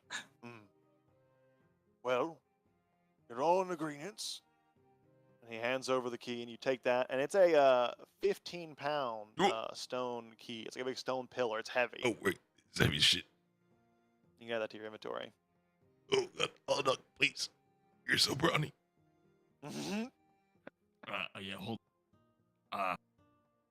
There. Okay, go ahead. I'll make the item and then I'll trade It must be invoked. And must every time. it. Absolutely. But yeah, send that item over to Ladakh and get that brawniness to work. But yeah, as you guys are, the servants kind of come and collect you like, hello, are you ready to? It's a younger Minotaur man here. He's more akin to the. So this one looks a little more closer to the size of one that you would find in Azora, but he still has some growing to do. Hey, I've been instructed to take you to your quarters if you're ready to go. We can get you all set up there, let you rest and relax, and find a comfortable night here. And we actually honored guests. We have food and all that good stuff ready for you. You don't have to eat into your rations or anything, and no charge, of course, because the king he's such a wow. I wish he would give me free stuff. But anyways, so. Before we go, Aldurin's gonna turn to the leader. He's gonna look at Kedge and back to the leader. Kedge is wonderful, and he deserves a more honorable spot around here. His friends, if you want to call them that, did nothing. They were useless, and he helped a lot more than they did. Yet they frown on him. They look down on him, and not right. The weakest are often the loudest. True. Do you all corroborate these claims? Was Kedge act with bravery and courage? He acted with stupidity, but I suppose you could label it as such. When he had a chance to escape, he insisted upon throwing himself into the furnace. But sure. Bravery. And also, not for nothing, but like, how come your seers can't see what his place is, right? Is it really that hard? They assigned him scavenger because that is what Well, he did great. Path had for him. And it seems the seers were right. The Path brought him to me and gave him an opportunity to prove his worth. Step forward, Kedge, and kneel. And you see Kedge kind of comes forth and gets down on one knee and gets, yes, my liege. It sounds like you have the makings of a true warrior. Hidden until now. Revealed by our new friends.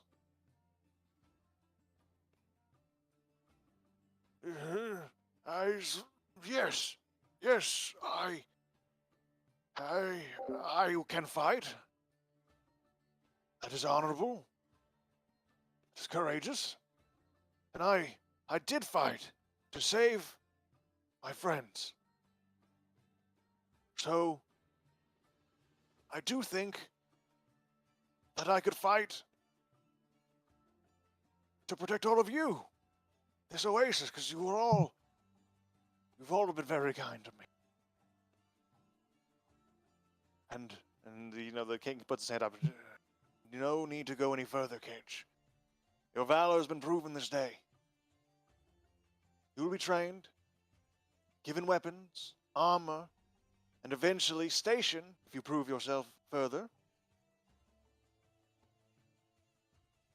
You'll be vital in the forming of our people these coming days. We will need people like you, Minotaur like you, and like our new friends. The seers were right. It is a glorious day. This is why we feast. This is why we drink. And you hear the whole tent goes wild and it lets out a raucous cheer. So, Kedge, join your friends at the table. Drink with us. Feast as a warrior. And let your new allies, our new allies, seek rest.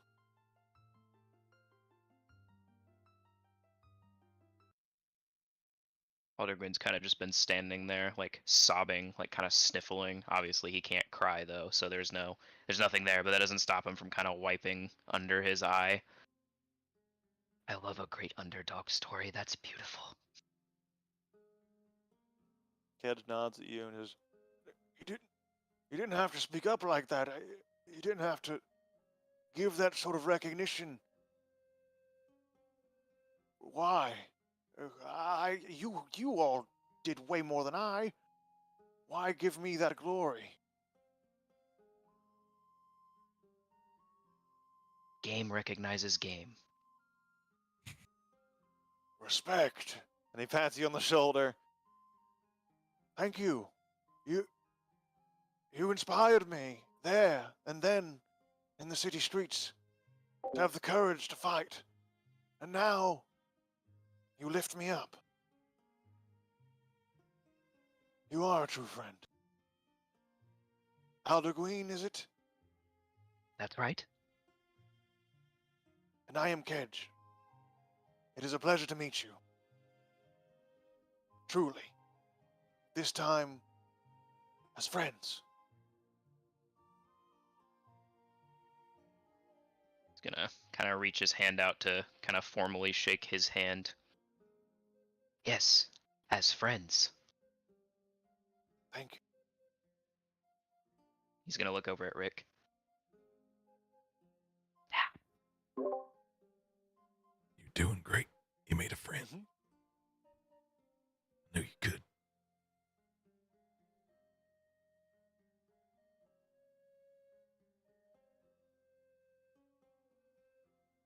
Well, let's fucking party.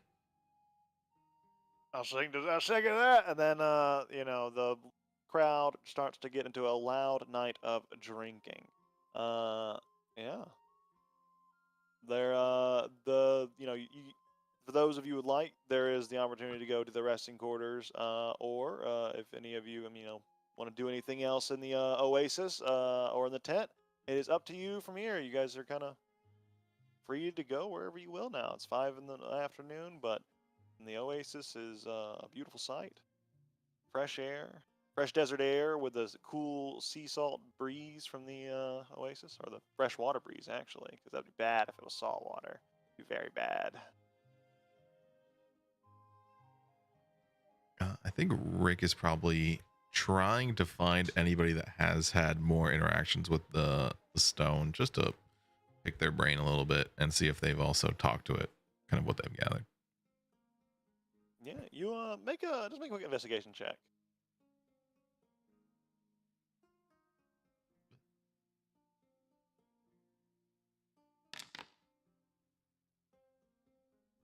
You find out pretty quickly that Hillidan, one of the Minotaur you actually helped rescue, has been predominantly looking into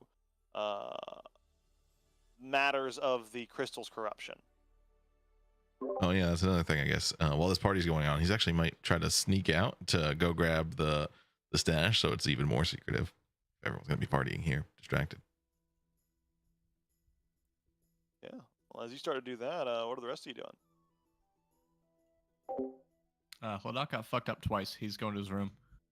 You got it.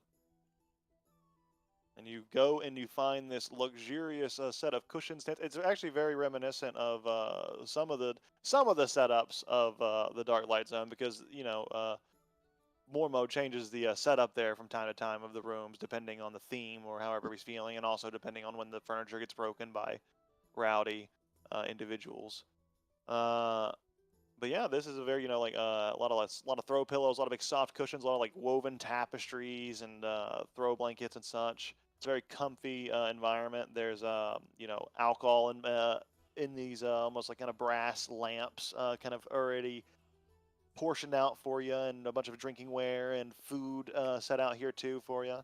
You got everything you kind of need back in this little sleeping area.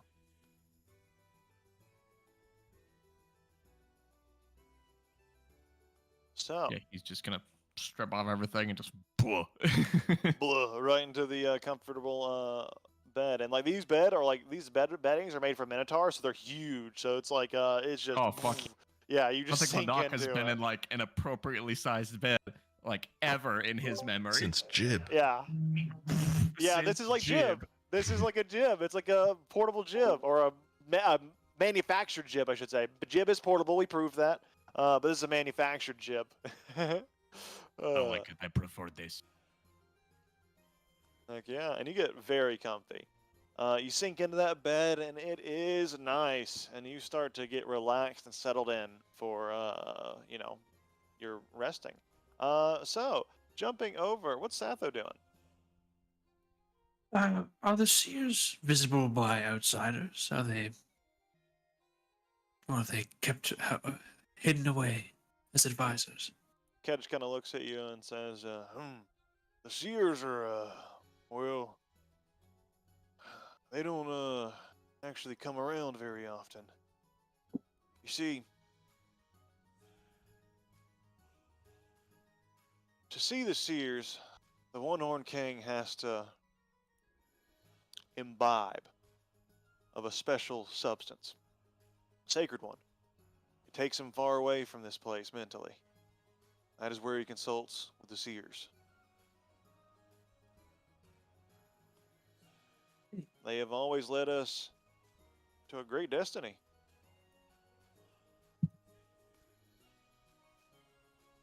Thank you for that information. It's rather interesting the way that so many of us interact with destiny. In All that of us do case- one way or another. We do. We don't really have a choice. Though I suppose we have some choices to make. Yeah. Feel like we choose our own destinies, but once we've chosen, that's where we're going. Has a nice ring to it. One thing to think about. In that case,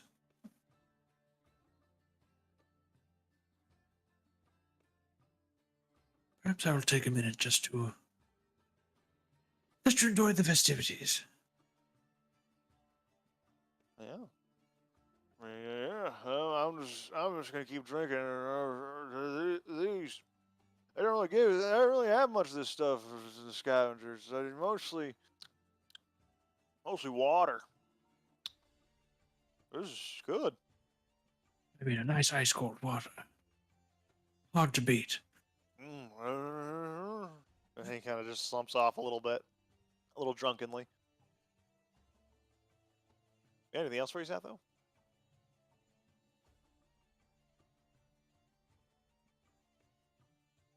In this moment, I think Satham's going to go looking for Rick.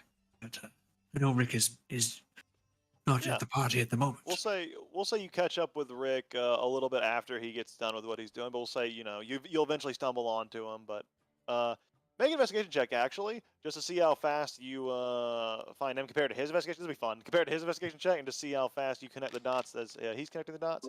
Okay, yeah, Rick, you'll have ample amount of time to do your whole scene over there. But then Satho will probably be coming around. But you figure that you kind of get the brain to work, and yeah, someone's gonna come looking for me. Probably that smart guy, Satho. Yeah, he's probably gonna But he come. can't sniff He's probably rocks gonna- like I can. Yeah, I go on the not ground like like a little me. dog, and I go, and I smell the rocks on him. Ooh, and I find him faster than he can, way faster. Ooh yeah, you get He's better. just got good eyes. Oh yeah. Even better now that I made him one. Oh yeah. But anyways, it's our Macho Man moment. But going forward, Outer Wing, just to confirm, where are you right now? Just to kind of give you a moment too, because Ladak's sleeping, Satho's going after Rick, Rick's going over to the scavenger's tent, but where's Outer Wing going? I think Alderguin's chilling with the Minotaurs, enjoying the party too. I mean, he was the one that spoke up for Kaj and everything, so I think he's hanging out. Yeah, you're being welcomed with drink that I don't. It kind of interfaces with your system interestingly. And Rick, you kind of see it, and you're like, that's fine. You built it in with like an alcohol to, redistribution to like be like fuel. It works out. Bender. So, yeah, kind of Bender. It won't let me roll my flute. There we Well, go. there you go. You start to give a Gluten. wondrous Yeah. performance, a beautiful one that rings out throughout the oasis. All of you begin to hear its melodic tunes and begin to feel immediately. What are you trying to make them feel? Well, I like to think that even when he rolls really well, I like to think that the quality of the music is there, but the context is still not quite there. That's He's still fun. figuring that out. So, it's great and it's very festive and everything, but the tune he's playing is very like somber and like sorrowful and does not fit the vibe at all, but it's Oh, beautiful. we'll switch it then. Yeah, we'll switch it to something like this.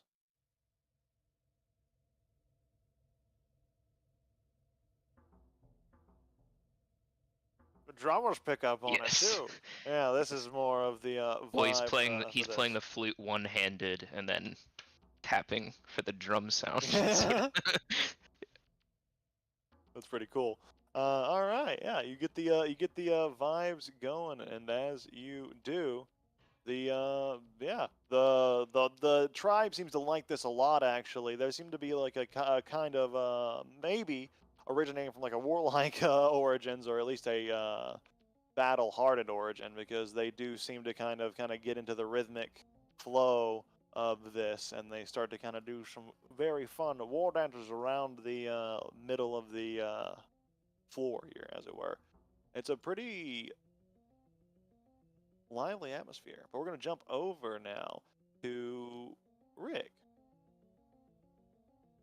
So, you come out and you see the scavengers' tents on the far side of the oasis. There's a little path behind this wall that kind of goes over where the waterfall is. You have to kind of go up high ground, and you get like a view of the oasis as a whole, and it's actually really beautiful, like around the sunset, as you see all the tents and various like structures that are kind of built around here, all glistening in this environment. But it only takes a little bit of time, and you can move over to the scavenger's tent. We'll kind of keep the token kind of just generally around here, because we'll just say you're generally in this oasis area for now, because you guys kind of split up at the moment.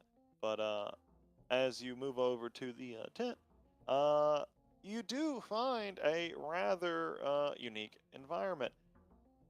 Here, there are a series of of ruined building parts, salvaged vehicles, like bits of metal and other kind of things that have been put together to kind of form a loose structure.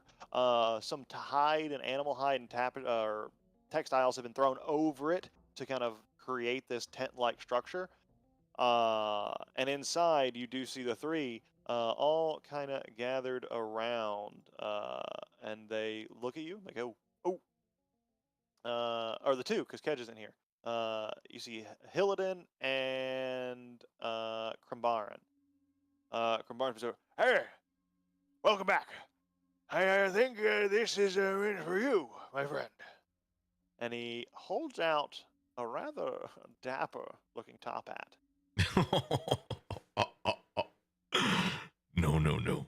I don't think this is for me. But we will see. He hands it to you and like, let me show you what it does, and he kind of explains it to you real quick. But he's gonna hand that. Where are you, Rick?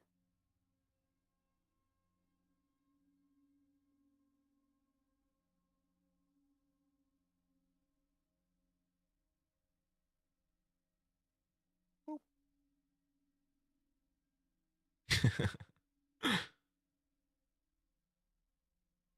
Oh, that is fun. Yes, it can come in handy when you're scavenging, and I was, going to save it for a rainy day. I was too scared of losing it. I didn't want to bring it out. But this is a better use anyway. I don't know how a rope or a vial of acid could have helped me there anyways. Yeah. Probably not a great Also, I way. didn't bring any money with me, so that also wouldn't have helped. I'm also very poor, which makes it, kind of an issue. But thank you again. Appreciate your help. Yeah, but I'm actually here about more than just this, though. This is appreciated. Oh, what else can I help you with? When I went and I hit one of those purple rocks by the walls, I heard a And voice. the other one kind of immediately perks up. Yeah, that's kind of what I figured. Did you get that same vibe? Did you hear something? I haven't been able to sleep for weeks. Not well. Oh, does it talk more? Yeah. Have you done anything about it? You ever brought a rock over there? Rock over where? You does it say anything else, or does it just say "make me whole"? It hasn't said that to me. What's it say to you? It asked me to leave. Says we're not welcome. Oh, okay, that's not good. Well, I guess it's not bad. Seems like your leader's got a plan. Hmm. What is he saying to you? He The voice. wants the pieces returned to it. Wants to be made whole. I don't think it likes that you guys made a wall out of it. Hmm. And I don't think it likes that the guy in the city took pieces of it. I think it just wants to be kind of left alone. That's ominous. Yeah. Well, what are you going to do? It's going to infect your brain and kill you. Or just turn you into undead. I see. Oh, well. Oh. I have been unsure about this direction that Jurek is leading us. I think we need to figure out our situation in this valley more seriously, less guided by these visions of his. We need something concrete. Yes, his visions led him to the key, and yes, his vision led us to this valley. But how do we even know that key is even what he says it is? How do we know it even is going to get rid of the barrier? We were given no proof. Has your king done right by you so far? Yes, which is why I want to trust him. But I worry, I worry. His Worry where he's taking us. his seers might not be aware of the looming threat underneath him, but maybe we can get him to see reason, resolve it, or to unfortunately leave this oasis. I don't know how you want to fight against a rock. Maybe we could try. I know a lot of countries that have tried. But anyways, he looks at you. We could destroy it. Perhaps that'd be enough. If it doesn't like being split up, perhaps we split it up even more. Maybe then it can't whisper so much. What have you tried since having this happen to you? Anything work? Any results? I've been scavenging tomes from the lowlands, trying to find any context on the Violet Stone, but my information's been limited. It seems to have been here long before the... what is it? other meteorites fell. The ones that shattered the lands. This is long before that. Hmm. People Any have been other- studying it for a long time, but I've only found scraps and pieces. No tomes about voices? That seems like it happened to me after hitting it. How'd it happen to you? When I was in the town, I drank water of the well.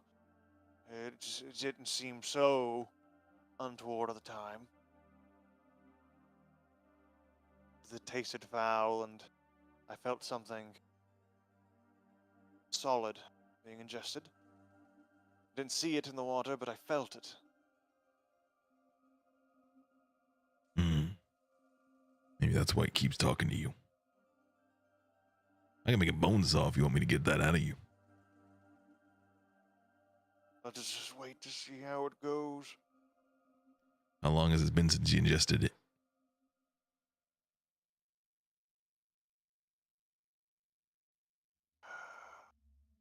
Day, maybe. We were up there for I don't know how long. The sun rose, and then it went down. Suns. Is that any correlation to Then came that back up. with why the guy there was so interested in you? Seems to like these stones. Hospitality was offered by this figure. He kept offering us food and water. We refused to take it. We couldn't ascertain why, but he didn't seem to understand what was going on. We tried to get him to acknowledge the undead. He didn't. He thought they were just the villagers doing something different than they actually were. We tried to get him to acknowledge his own form. He didn't. He only acknowledged the fact that he was the happy enchanter, wanting to go about his business and do his shopping. That is all the motive he ever revealed. All right, well, you gotta get that out of your system. Agree. Any ideas on how besides cutting me open? Or is cutting me open the main way? There's a back door. It'll come out. There's hope. And he looks at you. And at this time, Satho, you're kind of coming up on the scavenger's tent. And you see Rick there. He's kind of noticeable. Like, you kind of have trailed from people to people like, hey, have you seen a dwarf? Have you seen a dwarf? And like, yeah, there's only like one And I was dwarf in gonna this top fucking hat. thing. Yeah. And you see, wearing a little top hat right now. You see a dwarf wearing a top hat and talking to these scavengers. What are you doing, Satho? Oh, I found you. That looks rather dashing on you, Rick. Thanks. I'm trying it out. I think it looks nice. And if I you was put gold asking into for a it, you can get dwarf. stuff. Oh, really? Yeah. That's rather nifty. What It's- what kind of stuff? Oh, lots. It's very nifty. I see. I was looking for you, but I hear you were speaking with our friends here. Don't let me interrupt you. Oh, no interruption. We were just talking. This guy over here, he apparently drank the rock, and now he's got the same voice that talked to me when I hit it. And it's a lot more ominous for him. Oh, It doesn't want him around anymore. you know, that might not be a problem if we can move them to the sanctum, but how do you undrink a rock, I suppose?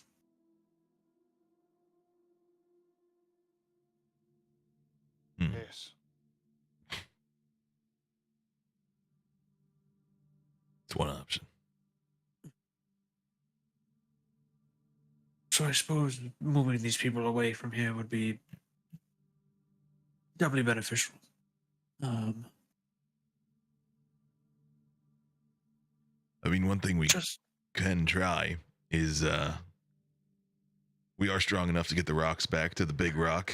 Maybe we can steal any that the enchanter had, get it back, make that thing happy, make these people happy. But honestly, if it really sounds like G-Rick has a plan for this, probably the Rick in his name. It makes sense.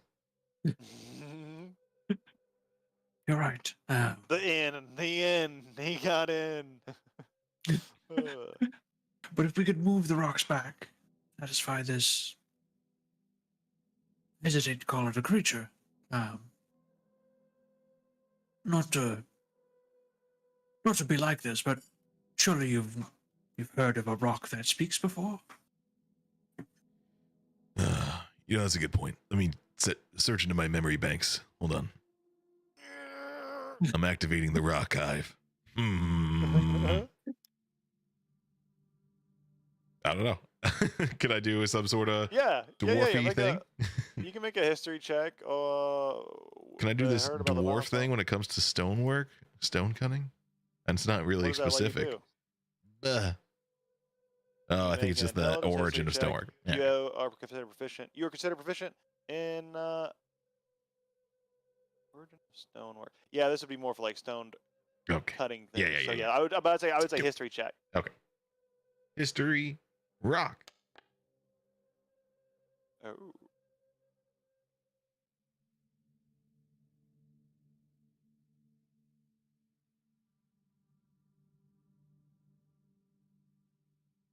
$17.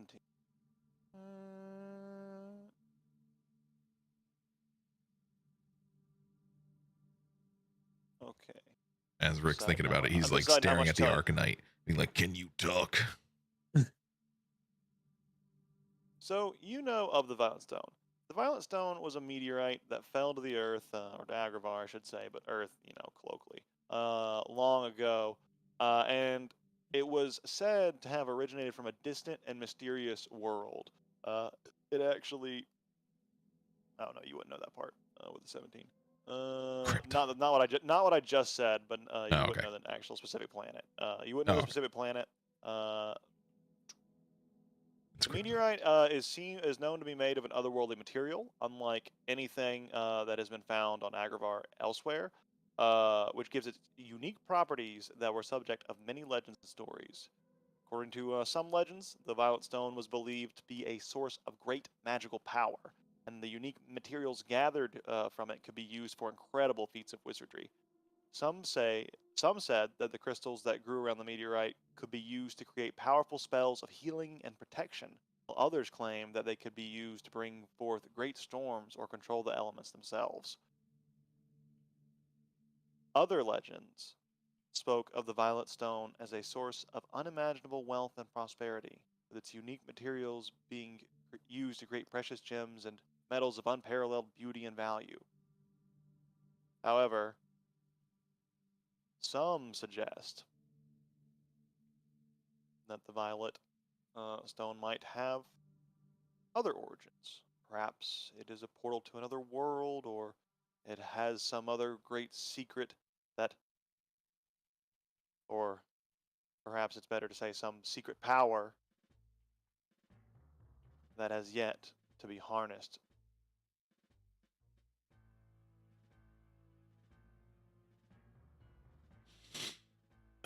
Okay, Seth, thinking about that made me think a lot of things, and I think we should make you an eye out of this.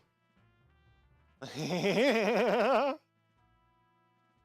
was reticent to ask, how similar is the stone to the material my eye was made out of?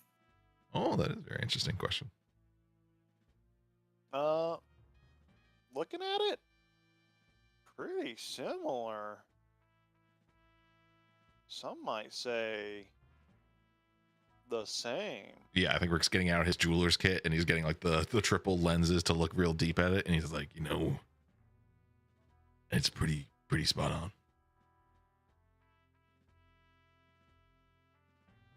It's part of the reason why I was hesitant to come here in the first place, but